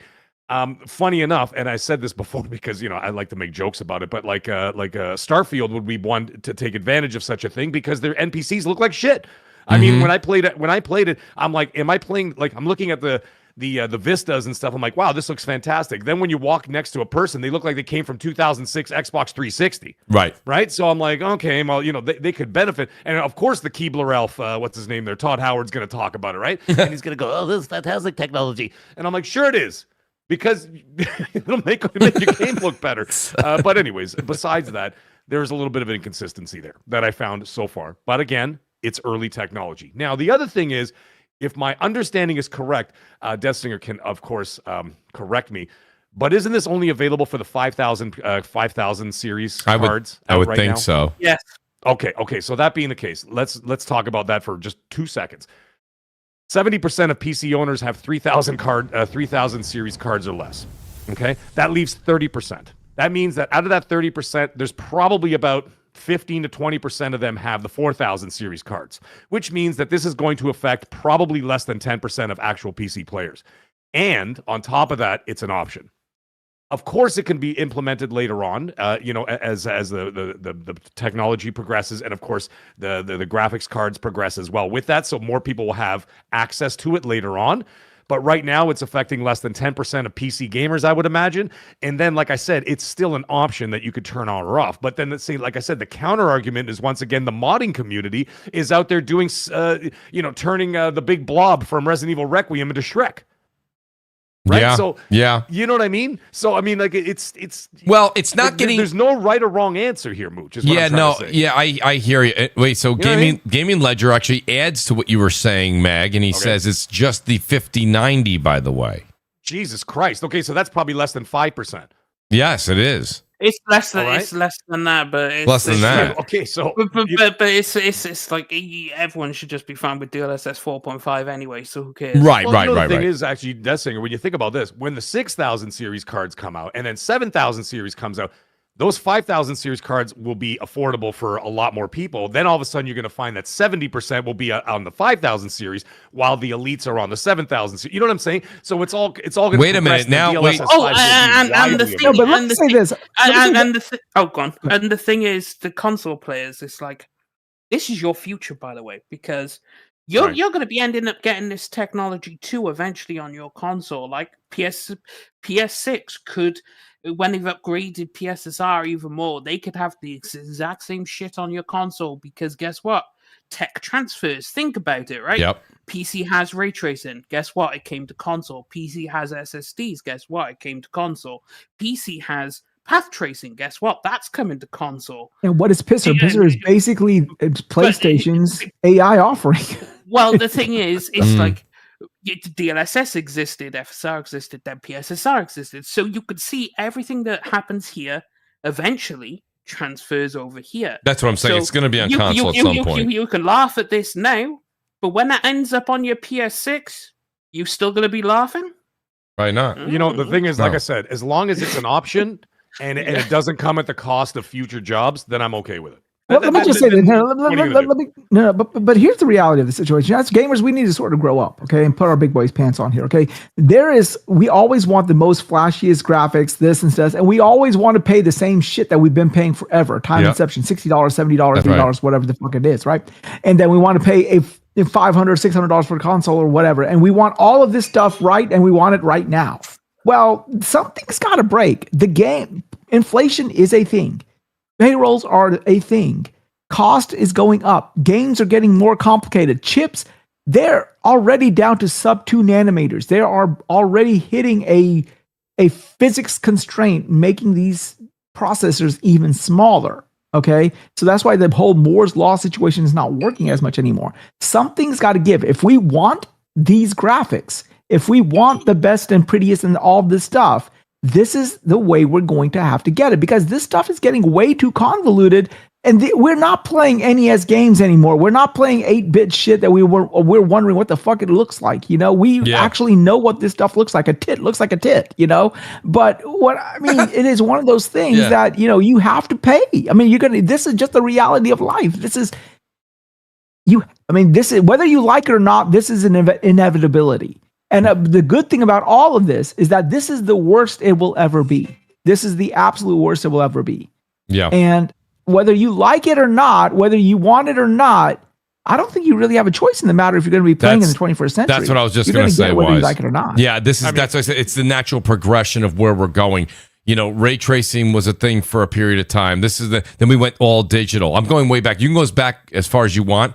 But like, this is the natural progression. I don't think that people who saw this, and when you have people like Todd Howard, I'm sure there's other developers that are like, yes, I'm going to utilize this. Now, shout out to people in the chat. They're saying, Mooch, not only a 5090 right now, it requires two 5090s to run. But Death Singer was saying, this is something that down the road as they perfect.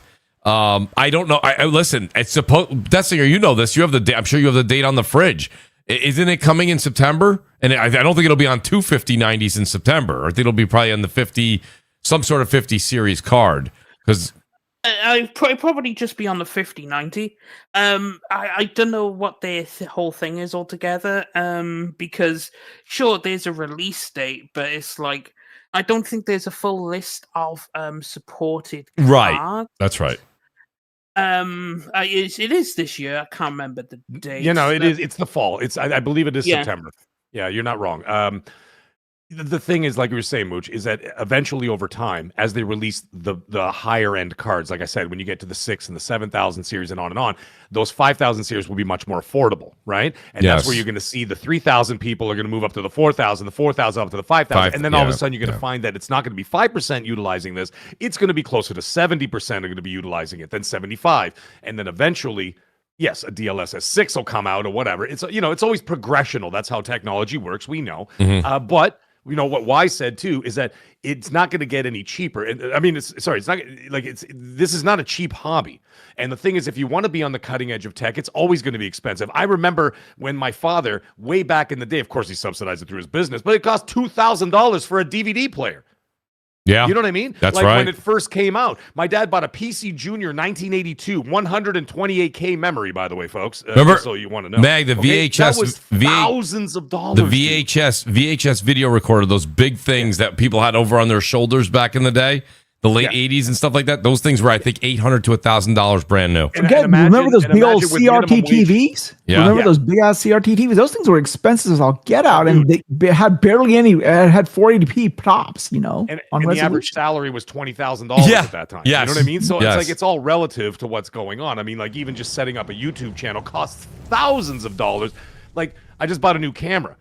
Right, I bought a Sony A6400 for the camera because the webcam only takes you so far, right? Yeah. And if you want to look good, you got to do it. Then I asked my brother, I go, dude, pick me out a camera because he does videography and stuff, and he goes, yeah, this is what you want, dude. It's like $1,500. Yeah, you know what I mean? Like this stuff's not cheap, and Nothing's it's not going to cheap. get any cheaper if you want to stay on that cutting edge That's of right. the tech. Now the thing is, there will always be an affordable option, which means you will have to have. You'll have to give up some of that, right? So you can say, okay, I could buy a 4,000 series PC right now for $1,000. It's basically the same price as what, the Helix might be or a ROG Xbox Ally or whatever.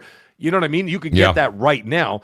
You're just going to have to give up some of the bells and whistles. But that's just the way it's always been. It's never going to change. But if you want that cutting edge, it's going to cost you, unfortunately, and that's all. That's never going to change. Yeah, no, those are all valid points. I hope everyone's kind of paying attention because everybody wants everything. Pay attention, folks. We're doing a quiz after. That's right. There's a test, and believe it or not, Wise is right in the exam. Matua is back, and he says MCQ section and FRQ section. There you go. Stay away. He says Matua says stay away from I failed. You already failed, Dark. You're better than that. Yeah. Matua says stay away from the No-Go Pro. Hang on for the Xbox Hybrid Project Helix, Xbox plus Windows PC. Matua, I hope to God you're getting a 5% incentive check. But Matua, I appreciate that, buddy. It's always great to see you here. Mariko's back. He says, when Nvidia said they got the green light to showcase DLSS 5, it was from the execs in publishing, and apparently the devs found out on that day. Okay, very interesting. I think I saw something in text about that. The real Nate, he says, what's up, Nate? He says, devs have used ray tracing to replace standard lighting systems. That's exactly right.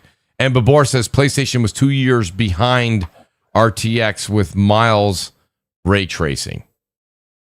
2 years behind with RTX. Okay, but yes, they were 2 years behind. They were, or I think I know what you mean, Babor. They were. It took 2 years later. They eventually got some sort of ray tracing, and they put it in the Miles Morales game. Yeah, and they put it in like it's mild ray tracing. It's like the beginner's ray tracing. Obviously, they'll perfect it over time because it took Nvidia a while to get their hand on ray tracing. So yeah, I mean, it'll take some time. Bear in mind, it's like obviously it's generally just like normal stuff. So like you'll get some ray traced shadows, and you'll get like some ray traced reflections or something. And that'll be about it, So give it time, and they'll get on top of it. But yeah, tech always trickles down to consoles. I'll ask the great Death Singer here. DJ Marsh says, does anybody know if Crimson Desert Xbox PC app is working? I have no idea because I never use that app. What's he saying? Colton Kids Move. I can't see. Can't access. Can't access. Oh, I'm gonna message Colt right now and make fun of him. And there's another thing. The day one patch for this game is not available for Xbox or Epic Game Store. Get out of here! Really? Yep. Because I did 2 updates to start the game. It was a 20 gig and a 2 gig. And then God knows, who knows? By tomorrow morning, there might be a third update. So you're saying that's not available? That the update is not available for either Xbox or the Epic Game Store. Jeez, maybe that's what the problem is. Actually, I'm going to message him now anyway. Why? I got to run, buddy, because I got to go live in. Oh, that's right. What time are you going live? Oh, you're going. Oh, wow. Yeah. Jeez, for a second there, I thought you were going at 11 o'clock. You're going at 9:15. All right. Okay. Yeah, 9:15. No. Okay. I get it. 11 o'clock. I know. 11 o'clock. He goes 11 o'clock. Well, listen, I'll be lurking in your chat after this show. All so, right. Mag, thank you so much. Yeah, I'll be the guys. Don't leave the show when you're done. When Crossfire's over, come over, check out the Mag show. That's right. I'll be here. I'll put a link in the chat for you guys. Yes, go ahead and please. Thank I'll you. be playing Crimson Desert tonight. You can watch me scream at the camera for a couple hours. That's always fun, anyways, Mag. Guys, Great. It was an absolute pleasure tonight, guys. Thanks, Mag. I appreciate you being here, buddy. Yeah, great show, man. Thank you, Mag. Shout out to the great D Batch who popped in. D, I just want to see what D says here. D says DLSS 5 is running on 1 card in the lab now. So, well, that makes sense, right? I mean, that makes a lot of sense. There's no way this thing's going to release and be on 2 cards in the fall. Of course, it was only going to be like 1 card. Like when people are like, oh, it takes 2 cards. I'm like, shut your dumb ass up and wait for it to release because it's going to only be 1 card because ain't no one got 2 50/90s. So right, exactly. Right away. Like it was just part of everything. What kind of cooling system do you have if you have 2 50/90s? Please send Mooch pictures. I got to see that. My God. You got liquid nitrogen cooling. I don't know. Better have it in an ice bath. My God. So what do you submerged in dry ice? I mean, so Wise, what do you think? What's your take on this before we move on to the next subject? I mean, is this something that you were, again, I think you kind of touched base a bit about it. You're pretty excited for it, or it was something that you don't really care about? Well, to be honest with you, I mean, as Death Singer so aptly said, I'm going to get it 2 years later, so why would I care about it now? By the time I get it, it'll be all perfected out, all the wrinkles will be out, and so you guys can be the beta testers out in your PC master racing. There is something to that. There is something to that. That's kind of that's one of the things, Death Singer, that I know you're a big advocate for PC, but PC, there's always a caveat, right? So you get these things first, but you also get a lot of the problems first. Isn't that annoying?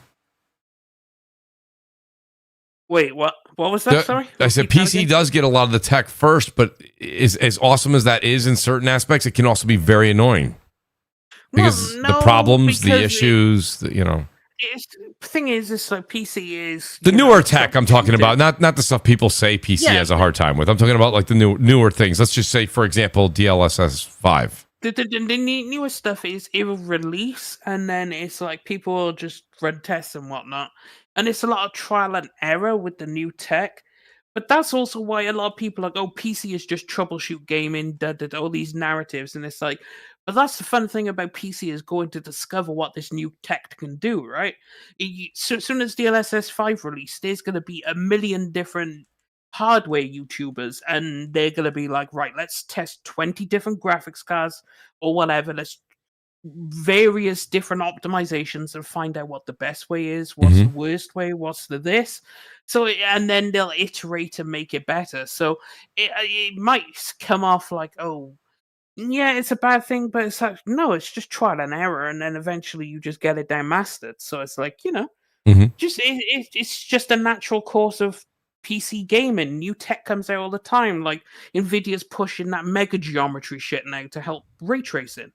And it's like, they're going to be pushing that tech out too. They're pushing tech out a lot of the time. So it's just, let's see what developers do with it at that point.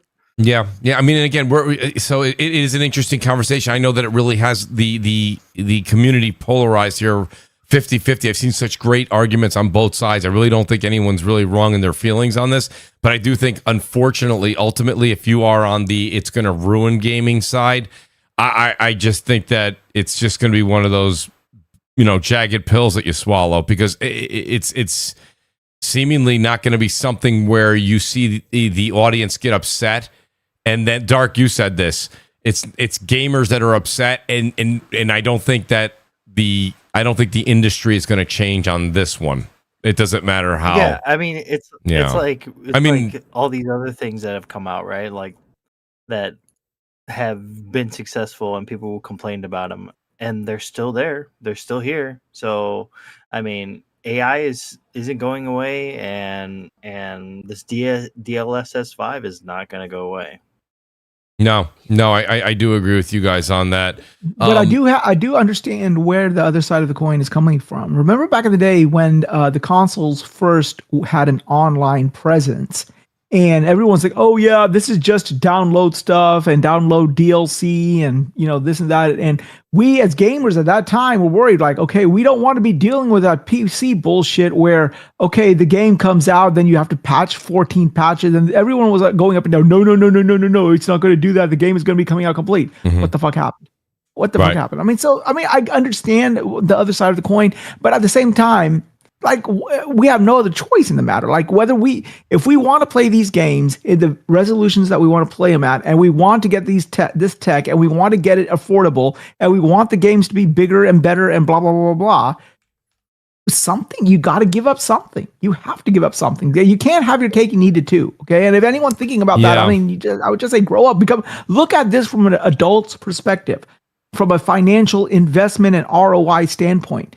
Something's got to give. That's and right. Unfortunately, if you don't like this, I hate to say it, but suck it up, Buttercup, So. Yeah. And also to thing in the chat, it's not everything is rosy on PC. My computer crashes every day. That's because I boot up a game with like 50 mods, and then there's a conflict, and all of a sudden it goes, and then blue screens, and it's like, well, okay, I have to go figure out which and that's the thing I enjoy. It's like, okay, so which mod is causing the conflict? Then you have to go through and figure it out, and it's like shit happens all the time, but PC is just, you just do it as you go, and if you don't know something, just hit up Google. Trust me, YouTube, they have a walkthrough and a guide for literally anything. Everything. PC. Everything. Like, if you don't know the answer, if you're like, I don't know what this error message means, let me hit up YouTube real quick. Boom, answer in 2 seconds. So, like, it's not even that bad anymore. Of course, shit's bad. Some shit's bad over here. Prices are going up. Nvidia's nickel and diming the ever-living shit out of you. But it's like, yeah, okay, they're nickel and diming you, but they're also providing the latest technology, the latest tech, all the new shit that gets everyone raving, apart from DLSS 5, of course. But it's like, so you kind of take the good with the bad. Yeah. And that's the same with console too. It's like console ain't all fucking rosies and pictures. You're still paying to play online. Like, let's, shit ain't rosy over there either. So. You're gonna die on that hill, Death Singer. He literally is like, I'm not like, you can't pretend everything's perfect over there and then think everything's bad over here. No. There is no perfect place to land. Right. No, he is right. Yeah. He is was right. a perfect console.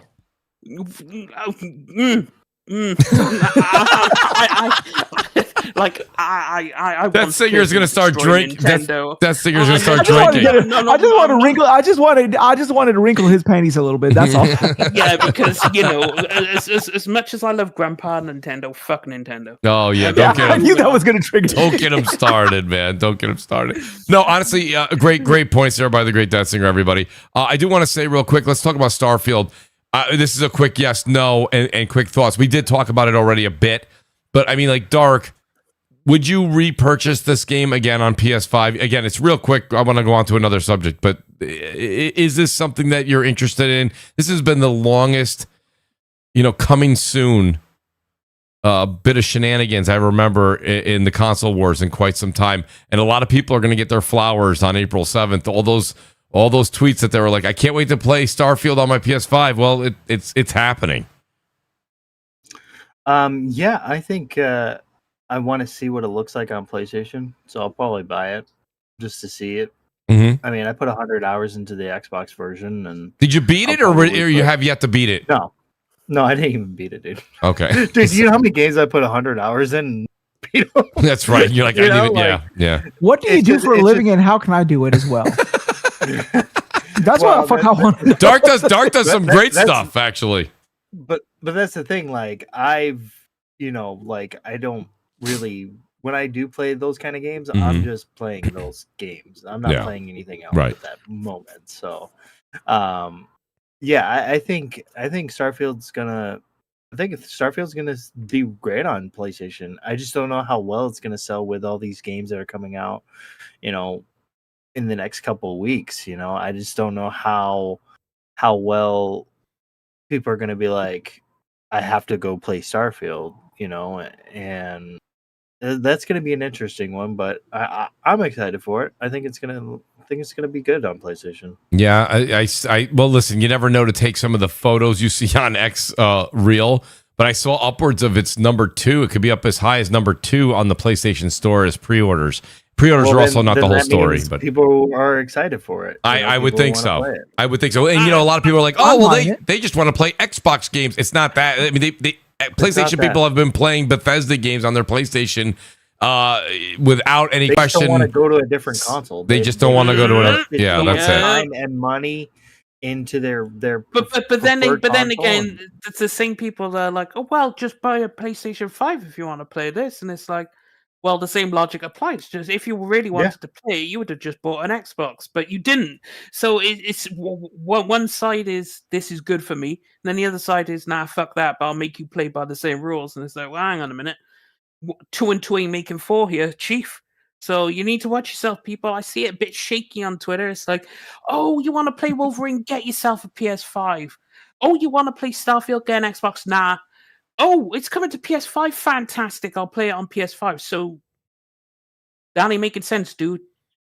Yeah. Well, I know I'm buying it. As an Xbox guy, I'm buying it on PlayStation mainly. Oh, absolutely, because PSSR too. That's gonna go hard. That's why I'm buying it. And plus, we're getting the definitive game. We're not getting the beta. Exactly. So that's another story. Yeah. No, like but what I'm doing is like, I mean, for my purpose, why I'm buying it is because I told you this, Mooch, off air, that I'm trying to consolidate. Like, I'm getting tired of having these libraries sort of intermingling everywhere. Yes. And like, just from a consumer's perspective, okay. And again, this is no shade to Xbox or anything. I just don't have any faith in the platform. So all the games that I like off their platform, I'm either buying it on Steam if I can get a good deal, or I'm buying it on PlayStation if the pixel architecture looks well enough. Right. And that's what I'm doing. So I'm waiting for Starfield because I really did enjoy my time with it, but I'm looking forward to it with enhanced graphics on with pixel architecture, whatever they're going to do, and the extra space and stuff. Maybe I'll get into it and play it. Now, will I buy it day one? I don't know. Might wait 6 months for a sale or something, because I presume by Black Friday it will definitely go on sale on the PlayStation Store. But that is the main thing. It's like, I'm just done with that platform. I just want to consolidate my platform into 2 separate platforms or 3 separate platforms, not 4 or 5. So. Okay. Well, I got to be honest. Shout out to Babor. He says a lot of Xbox refugees on PlayStation, like Singer on Steam. Well, he's not wrong. I wouldn't say we're refugees. Well, no, I'm you're Dark. You've been on PlayStation for a very long time. I have been. No, I don't know what they're going to do. Actually, I have to push back against that. What do you got? I was playing games back on Windows 95, so I don't know what. You remember when the first Command & Conquer came out? Do you remember a game called Duke World? Yeah. Duke Nukem 3D when it first came out? All these knights and merchants, Ben, none of you know about that game. Yeah, go do your homework, kids, because I was playing Ancient Conquest. Do you know about that game? Vintage games, vintage strategy games. Go do your homework, go do your research before you come talk to me. Yeah, he's saying he's better than you. Again. It happens a few times a show, in case you guys haven't been paying attention. Shout out real quick to the great Eric, the producer. Eric, you're always sending me some great information. I really appreciate it. I won't share the one thing you did with me because it's, hopefully it's that person is feeling better soon. But Eric, the producer, you have to stop changing your logo on X. I keep on getting these messages, and I'm like, who's that? And then I'm like, oh, it's Eric, the producer. So shout out to Eric. Eric, I hope everyone feels better very soon. What is this? I see. Real quick, though, I do want to say I bought Starfield on Steam when it came out because that was, and I have a reason for it. It wasn't like, I'm not like Singer where I'm just going to sit there and tell you, PC, this and that. But to be honest with you, it came out, I believe, on the Xbox Series X when it first came out. It was 30 frames. So I was like, no, I do have a PC capable. I'm going to play it at, a much better frame rate and performance. So I ended up buying it there. I don't know if I'll buy it again on PS5. I probably won't. I'll probably do what you guys said, and I will just end up playing it. We're going to get, Deathsinger, if you bought it on Steam, you are going to get that upgrade, right? For what, Starfield? Yeah. Is that a free upgrade? I actually haven't checked it out because I ain't played Starfield since the year it came out. Dark or Wise, do you guys know if the update that's coming out on April 7th is that free for Xbox, people who have it on Xbox, people who have it on Steam? I can't say. I don't know. Okay. Well, if anybody in the chat, I'm not that invested into it to know either way and carry. Yeah, I haven't played it since the year it came out. Like, yes, it is free. It's free for all players on Steam, including DLC or no? The Starfield Free Lanes update is free. The update is free. The DLC is like $10. Yeah, it's paid. Yeah, the DLC's paid. It's paid. Okay. All right. Yeah. I wonder if that's going to be. But I bought like the super duper deluxe edition with the expansion pass, so I'm assuming I get it for free anyway. Yes, if you have the expansion pass. If you have the expansion pass, I would assume so. Shout out to Crow. He says, Mooch, the free update is on Steam with random encounters and space cruise control. So there is something there. I do think you're still going to have to pay. Crow, I think you're still going to have to pay the $10 as Wise and Dark. We're just looking it up. Unless you got the expansion. Unless you have the expansion pack. Now, here's another question. For those of you that have Game Pass Ultimate, do you get the expansion pass included? I would assume the answer is yes. It should be for the $30 a month you're paying. We'll see though. We'll see as we creep closer and closer to that. I think if they bought the deluxe edition or whatever, the one that came with this expansion pass, I think they do. Let me see. Because I know when they got it on Game Pass, it was like $30 to upgrade. Okay. So I got Shattered Space pre-order. I got the digital premium edition upgrade because I bought the super duper deluxe edition. And let me just quickly check. Am I actually? I think it is actually. Yeah, I would think it's included with yours. I would hope so because I ain't buying it. Well, there you heard it here first. I will say this though. Let me ask you guys a question here, and I mean, shout out to all you guys out there that stream, whether it be on YouTube or Twitch or the other. There's like 2 or 3 other options out there. But so recently, let me ask you guys a question, and I know that you guys don't stream really that much, but streaming influencer Ninja says that he'll continue to stream Ark, and it's not really about the game so much. It's about what he said. He said over Marathon. He says, and I'm paraphrasing. He says, he'll play what brings views, not necessarily always play what you're enjoying. And I'm paraphrasing. That's not exactly the words he used, but basically, he cares more about the audience than maybe the game that he would prefer to play. And that's an interesting point because I think the first time you hear something like that, shout out to the OA 1988. Appreciate you being here. You went to go see Project Hail Mary. I'm glad you enjoyed that. That was one of the movies I'm looking forward to seeing as well. But like one of the things I wanted to say was like I think that's an easy. Oh, that's easy, Mooch. No problem. You play the game that your audience wants to watch. But when you play a game, and I've been doing Twitch for a very short period of time, but more consistently as of late, I find that when you, the streamer, play the game that you love, people like to watch you play that game that you adore. There are certain people that are playing an older game right now on Twitch that may only have like 2,000 total viewers watching that game, and 1,500 of the 2,000 are watching this one individual, which is an amazing number on Twitch, by the way. It's an amazing number anywhere, but that's an amazing number on Twitch. And they're watching because that person is so good and is so adamant about that particular game. Does that make any sense with you guys? Like a lot of people right now are seeing that people are not playing a certain game and playing other games just because the audience is telling them that's what they want to see? Or do you think that is the right thing? Should you just do what your audience wants to see, whether you like the game or not? I'm just curious your thought. It depends because it's the audience that's paying your bills, right? Mm-hmm. So if your audience, let's say you get like if you're one of the really big streamers, right? Unless you're a variety streamer, because if you're a variety streamer, you could get away with a lot of things, right? But like people make money on bathtub streams. Like people make just talking. People like you don't even play games. You just ASMR streams. And all they're doing is ASMR shit, and people gobble the shit up.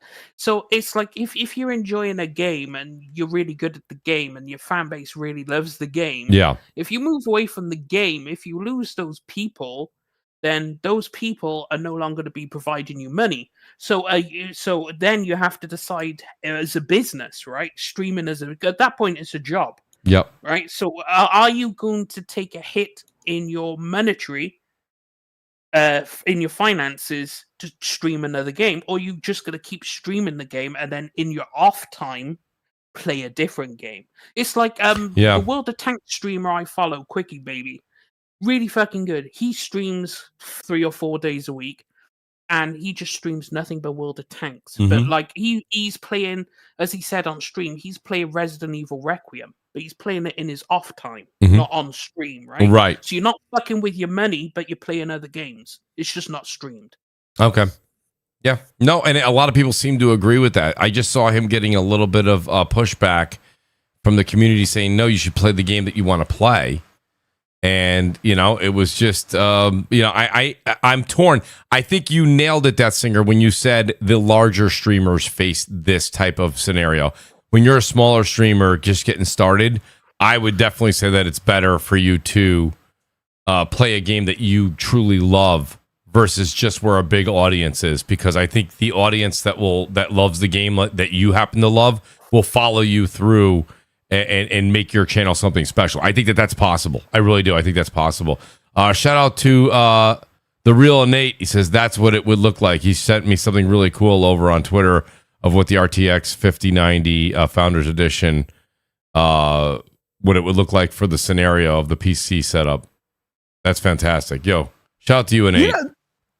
The thing about this show and shows like this that I like, it's when, and we were talking about this eons ago and a long time ago. I don't know if you remember the conversation, but we were talking about how there are just so many fucking games. Yeah.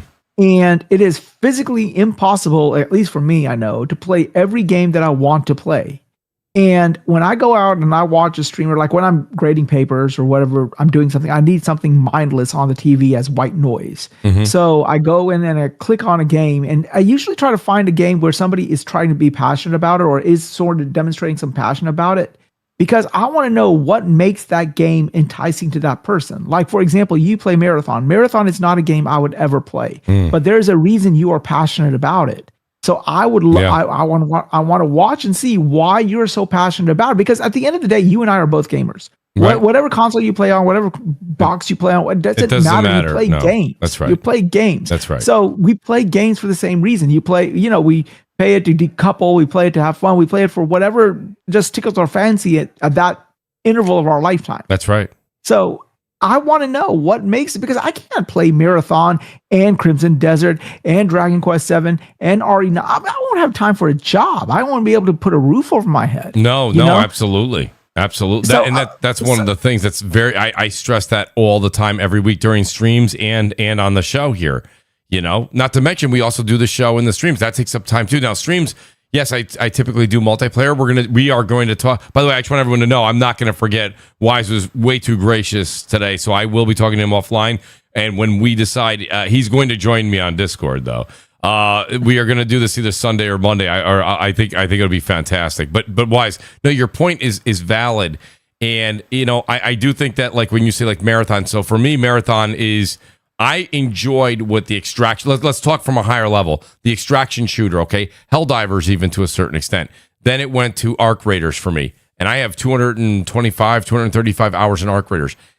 It does take you a little away from your single player games. But now Marathon comes in and does something unique. It is a first person view. You guys know from my, I do like Call of Duty. I like Warzone. I like that first person attack and that point of view. So I enjoy that. I also do like the classes. There's not a million of them. They're not outrageous. I don't think any of them are OP. I do think the assassin, who's the one that can go invisible, I do think that is slightly favoring the OP side. I haven't found a point to where it's been an unbelievable advantage, but it's out there. But yeah, when you say that, Wise, a lot of people will show up to the streams and ask those very questions, Wise, right? So they're intrigued. And maybe it's a game that is not your, like, I was originally not thinking about getting Crimson Desert. And then before we went live, yes, it only went live an hour before we did, but I went and watched a couple of my favorite streamers that were streaming it, and I just was checking it out, and I saw the enthusiasm, and people were asking questions, and it was really, it was a fun watch for me. So I enjoyed that, and it makes you kind of go, maybe I was wrong about this. Maybe I should give it a shot. But like you say, there's only so much sand in the hourglass, right? You know, I mean, I don't. So I'm sure I don't care. There's no way now I'm stopping. I'm on the third playthrough of RE9. I'm getting that platinum, and then I'm going to. I'm not going to stop playing Marathon. Marathon's my go-to right now. With what Warzone did by going to Black Ops Royale, which I think is fun. It is fun, but my God, it's almost like they took, you say take one step forward and 2 steps back. They took 1 step forward and they took about 15 steps back. It's just an older feeling game with all the loot on the ground and stuff like that. I mean, I just prefer the extraction world. I'd rather play Ark or I'd rather play Marathon. Right now, Marathon has my attention. So if I'm playing Crimson Desert right now and I'm playing Marathon, that's a full plate for me, Wise. It's a full plate. But streaming, I enjoy doing that with an audience. I found that I really enjoy gaming with an audience. I think it is a lot of fun. I recommend everyone try it. If you don't like the camera thing, that's fine. Do it off cam until you feel comfortable and then go on cam. I think it is a very enjoyable thing because you have people coming to enjoy your playthrough, and these are people that enjoy gaming as much as you do. It is just a phenomenal experience. So I don't think I answered your question, Wise. I think I went on a bit of a mooch rant there, but I do think your point is very valid. Yeah, thank you, Dark. But yeah, that's. But you see, that's the problem when you play a game that you're not passionate about. I mean, you can do it to appease your audience, and you can fake a really good fake, but it will come through that you're just doing it. You're just going through the motions, and just like any other job, right? Like if you know somebody who's passionate about their job because it shows, versus somebody who's just doing it for a paycheck.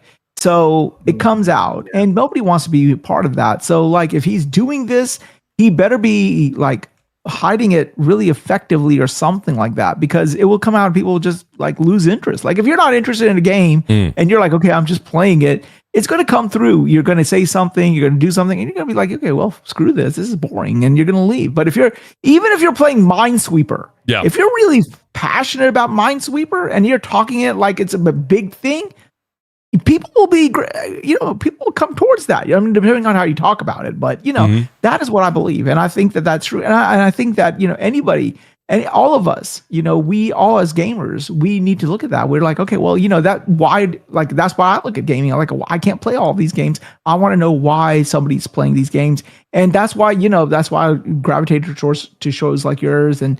Noob becomes Shoko, because it was counterpoints. It was people saying, okay, I like this and I like this. I like it. Well, I like this because of this, or I like this because of this. Right. So, and that's what makes the conversation engaging. Otherwise, if it's a whole bunch of people not caring shit about anything, then what the fuck are we doing? Exactly. You know what I mean? It is that love for the game. Like tomorrow, I got a couple hours free here and there. Like the minute I have that, I want to level up because in order to play some of the new, shout out to Crow who's in the chat right now. In order to play a couple of the new, not missions, if you will, but the new areas, new maps, new challenges in Marathon, you have to be a certain level. So I'm over that level barrier, but I need to make sure you also have to have when you go ahead and spawn into the world, it shows what your value of guns and what you're carrying down there is. They're making one of the raids, I'm calling it a raid. One of the raids, you have to have not only do you have to be over a certain level to get in, but you also have to have a certain threshold of money in valuables that you're bringing into this raid, so that when you're fighting other people, you're about to get some really good loot. You know what I mean? So they are really taking the essence of the extraction shooter, and they're taking some of the really, really cool things that the audience loved about Destiny, and they're marrying them. If this makes that unbelievable sandwich and it makes it's 5K. Shout out to D487. That's something I think that's great. And you know what? People are like, oh, I'm looking at the player base. I'm looking at this. I'm looking at that. I think with time, this thing can really survive. And they're just getting started. The game's a little over a week old. You know what I mean? It's like, it's not that big, Yeah. So give people say it all the time. Let them cook. Give them 6 months. Give them 12 months. See what happens. If after 12 months you're like, nah, they fell flat. Fine, I'm right there with you. I'll be the first to say it. But right now, I'm intrigued. Not just that, the game is I like games that make you have to learn the game. Like Souls was like that. Not in the same retrospect. It's a completely different game. But you have to learn Souls. You have to understand the mechanics, right? Dark, you're a Souls guy. Like you have to learn that play style, Dark, or you will get eaten alive. With Marathon, it's not necessarily just a play style, but you have to learn all these things that they have out in the world. You do have to take a few minutes. Ready? Wise, you'll like this. You have to read. You have to read the stuff that they're giving you. You don't have to read all the information and all the lore, but you do need to read what these things do, when you need to have them down there, which packs to bring with you.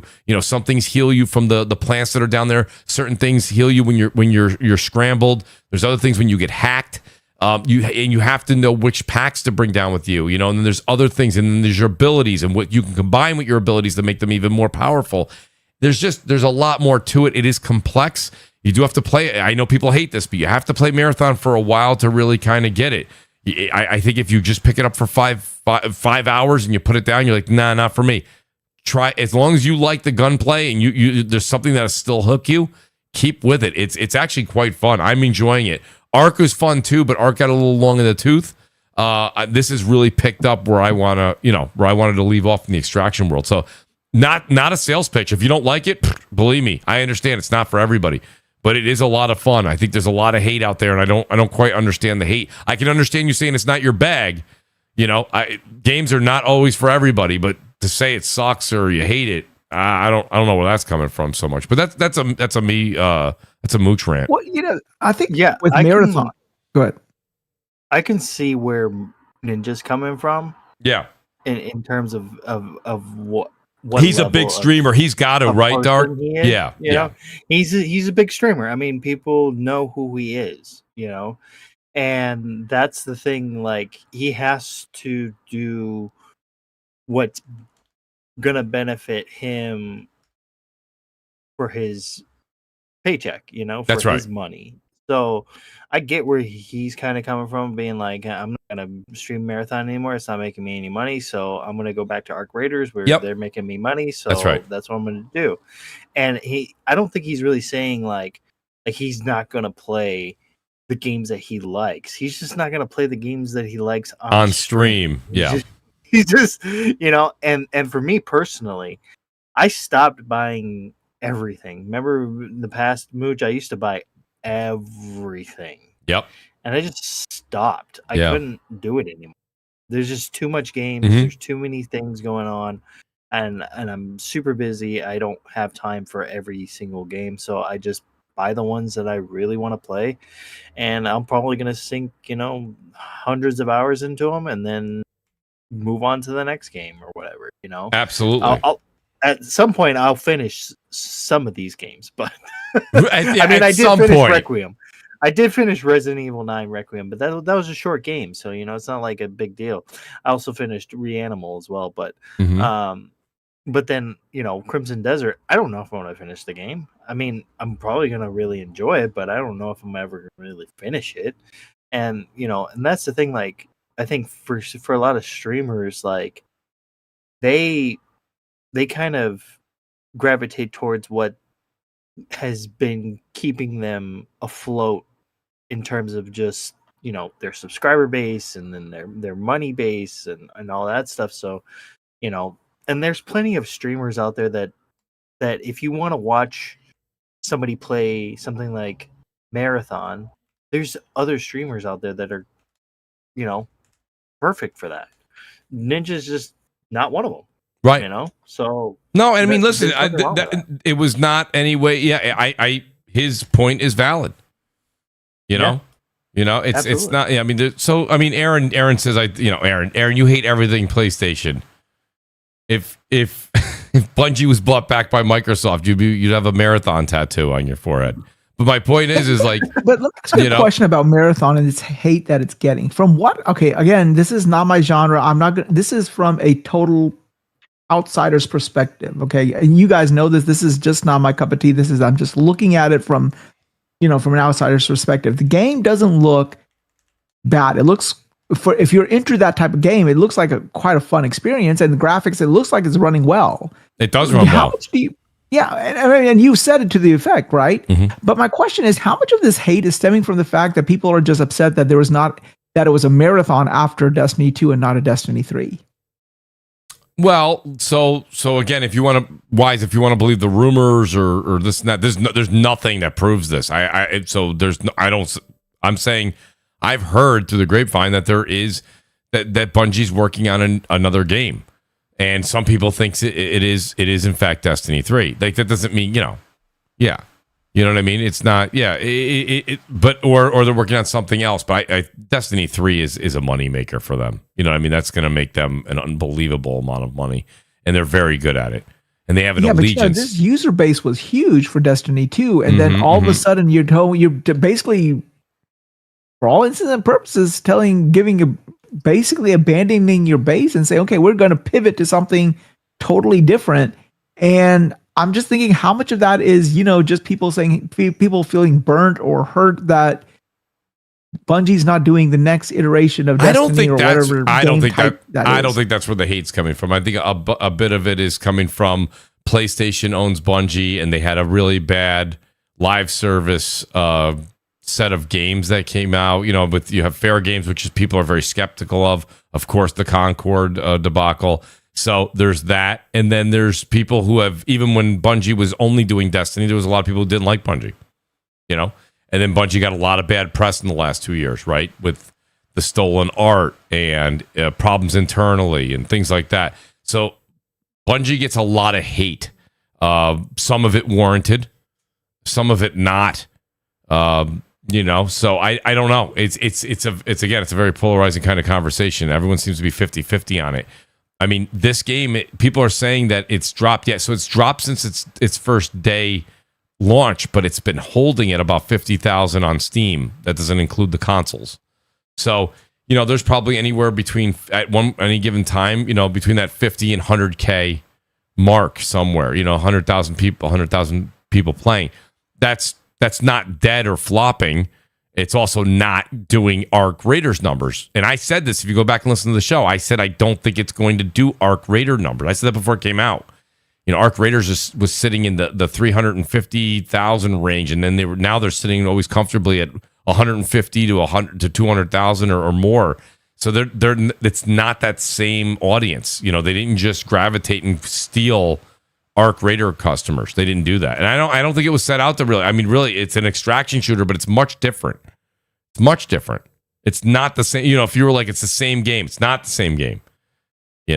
It's not two pizza places next to each other and one's got just a little bit of a different sauce. It's not that at all. It's a completely different game.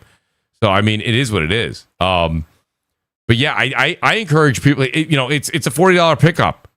There's a lot of games that we mentioned they're going to be coming out. So your money, you spend the money how you want to spend it. Other games are $70. This one's $40. I probably already have 40 hours into it. And that's low. That's low. It's because like you said, I'm trying to get this platinum in RE9, and now I'm going to be hanging out on some of my weeknights or my weeknights and my weekends with Wise playing Crimson Desert. But I'll tell you right now, you're not going to want to miss that conversation we're going to have. I'll tell you right now. Oh yeah, well, if you find a woman and if you find a brothel, then it's over. Oh, here we go. Yeah, I'm going to have to. Luckily, I have a sensor button on this Rodecaster Pro. I might have to use it a couple of times for Wise. Wise is. I'll have to mark the Twitch stream as PG-13. Yeah, Noob had to break his button. It broke. I'm sure it did. All right, so listen, here's what I'm going to do. I'm going to let these guys go game. I want to say thanks to this phenomenal panel. I want to say thank you to this. I know that's. I know. I promised you guys 2.5 hours, and I'm just a little over, so I apologize. But But I can't thank you guys enough. First of all, let me take another second here to say thank you for all the super chats. Shout out and thanks to the Wise Old Gamer, not only for being an outstanding friend, an outstanding panel member, but you did not have to do that, Wise. But I will fulfill the commitment. I will totally play this game and hang out, because I got to be honest with you.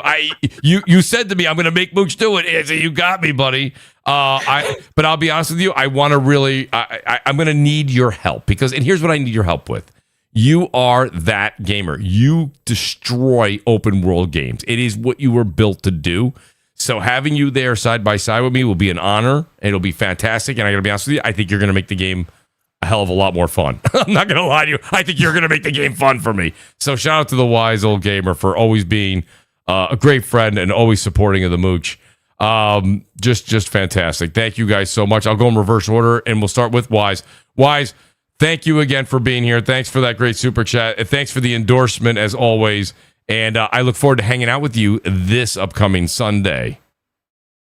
Yes, sir. Let's talk about, let me look at my schedule this Sunday and see what time we can get together on this. But yeah, thank you for having me on. It's always a pleasure. I was supposed to be on last weekend, but unfortunately I had car issues and I was stuck on the road. Well, that's a good thing. The wife greenlit the purchase of the new car, so that was also a good thing. So there you go. That's great. Everything happens for the best, and it's a great upgrade as well. Yeah, it was a nice upgrade. Yeah. I'm going to be looking forward to that check I got to write soon. But but who cares? We spent 30% of the week in the car anyway. Go ahead, enjoy it. Yeah, well, it's a write-off for the, it's like when I was looking at it, it's a freaking write-off for my business. So it's like, okay, cool, whatever. Well, the government wants to have me. Like my accountant used to say a long time ago, if you got it, you go ahead and use that as a write-off, okay? Because to be honest with you, you're going to lose it anyway. So you might as well enjoy it. If Donald Trump wants me to have an 80K truck, Donald Trump wants me to have an 80K truck. He's the president. He gets what he wants. That's what I got to say. He told you to do it, Wise. Exactly. I mean, but yeah. But anyways, thank you for having me on. And it's always a pleasure. This show was where as I said from day one, this show has just been the best because, again, I like finding out why people play games. And this is CrossFire called that for a reason because of that fact. Mm-hmm. So my name is the Wise Old Gamer. I do a show every Friday night called Wasted with Wise.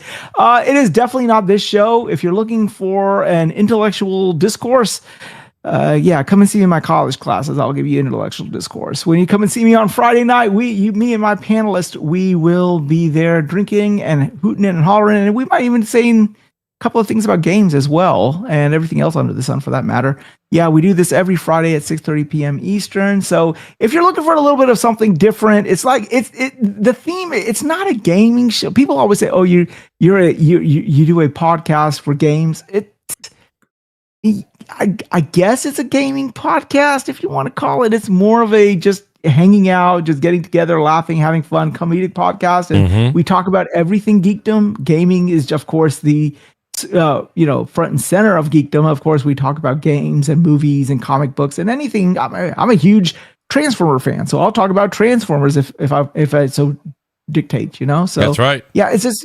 It's a chill place, and I recommend the Singer's been on and trying to get Optimus on, but that has not been successful. That's going to be a tough one. Let me tell you something, Dark. You gotta if you ask Dark tonight, he'll be there February 2028. Yeah. So it's can you schedule? Yeah, February 29th, 2029. Yo, Dark. Listen, Dark. If Dark does come back by the way, great segue for me, Wise. That's why you're a talented host. You know what you're doing, guys. Go over and check out Wasted with Wise, 6 p.m. on Friday nights. Great segue, by the way, Wise. Dark, honestly, if you do come back to the East Coast, buddy, be great to have you on more often. I know the West Coast thing, it makes it difficult. It's not me and you talk all the time. I mean, it's 6:43 over there. I mean, you didn't even have your dinner yet. So, let me say shout out to you. Thanks for reaching out, Dark. I mean, I want to say it on air. Please, if another Thursday happens to open up, like just write me like you did and be like, yo, I'm free. Like, if you say that, you're just on. It's great to have Dark here. I miss our days of podcasting, and I know that life gets in the way. But Dark, great to have you on tonight. Thank you for everything, and let people know where they can find you. You're still out there on X. You're still doing your thing. Yeah, I'm out there on X, formerly Twitter. You can find me at Dark Animus on Twitter. It's formerly Twitter, now X. I still can't get the fucking hang of freaking X and Twitter. To me, it's still Twitter.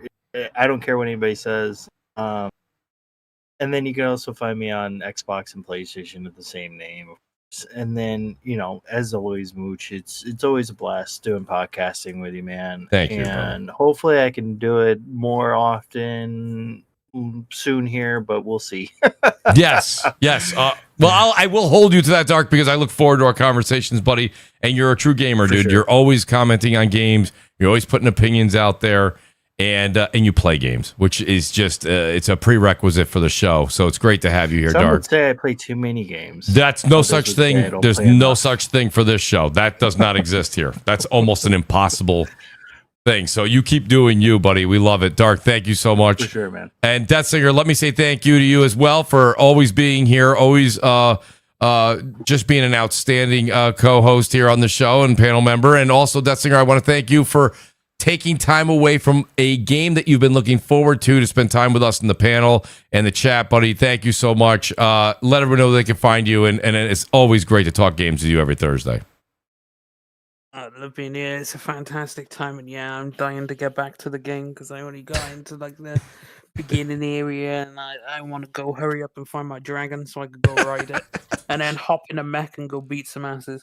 So this better be a fun time. It's giving me the same excitement for open world sandbox as I had for Skyrim. It's giving me that kind of vibe where it's like, I just want to just jump in and just do whatever. That's right. It doesn't have to be anything important. It could be fishing, learning skill books. I mean, I'm going to, pet some cats and dogs because the dogs actually help you and you can have them as companions later. So I'm kind of like, let me go find the dogs and cats. And it's going to be a fantastic time. So go ahead and play your games and Yeah, and we'll do it again next Thursday, Dusty. And he's got me excited for this game. And then I can actually have a proper conversation about it because yes, Crimson Desert will be a conversation piece next Thursday for sure, 100%. And if it's not that singer, I know damn well you're going to say, Mooch, add this to the list. So it's going to happen. It's happening. No, great to have you, Death Singer, as always. Guys, I want to say shout out also to Texas Lean. Appreciate space. Guys, we are going to be over on twitch.tv, Mooch TV. Drop the O's for zeros, M00CHTV with Blaze 4K and Lazy Vibes over on Saturday, 11 o'clock. We're going to be over there doing marathon. And then I'm going to be with the great Wise Old Gamer on Sunday, and we're going to start up Crimson Desert. So please go over, guys. Literally, you can say it right there. It's right there. It says, go follow Mooch on Twitch. And if you just copy and paste that right there, it'll bring you right to my page. Hit that button. I see emails when you guys follow it. It makes my day. It really, really does. Shout out to Wise. He says, make sure you always keep laughing. It'll make the wife nervous. Wise with some... Wait till you see him on Sunday when he's really in rare form. It's going to be fantastic, guys. Please go over to twitch.tv after this. Follow me over there, M00CHTV over on Twitch. I'm telling you, man, we have a great time. Blaze, Lazy, and I, and now what we're going to do over here with Wise on Crimson Desert. We'll be back next Thursday. Hit that like button on the way out. Shout out to everybody in the chat. I appreciate you being here on a game night release. We'll see you next Thursday, 7 p.m. Go play some games and enjoy yourself. Peace out. Good night.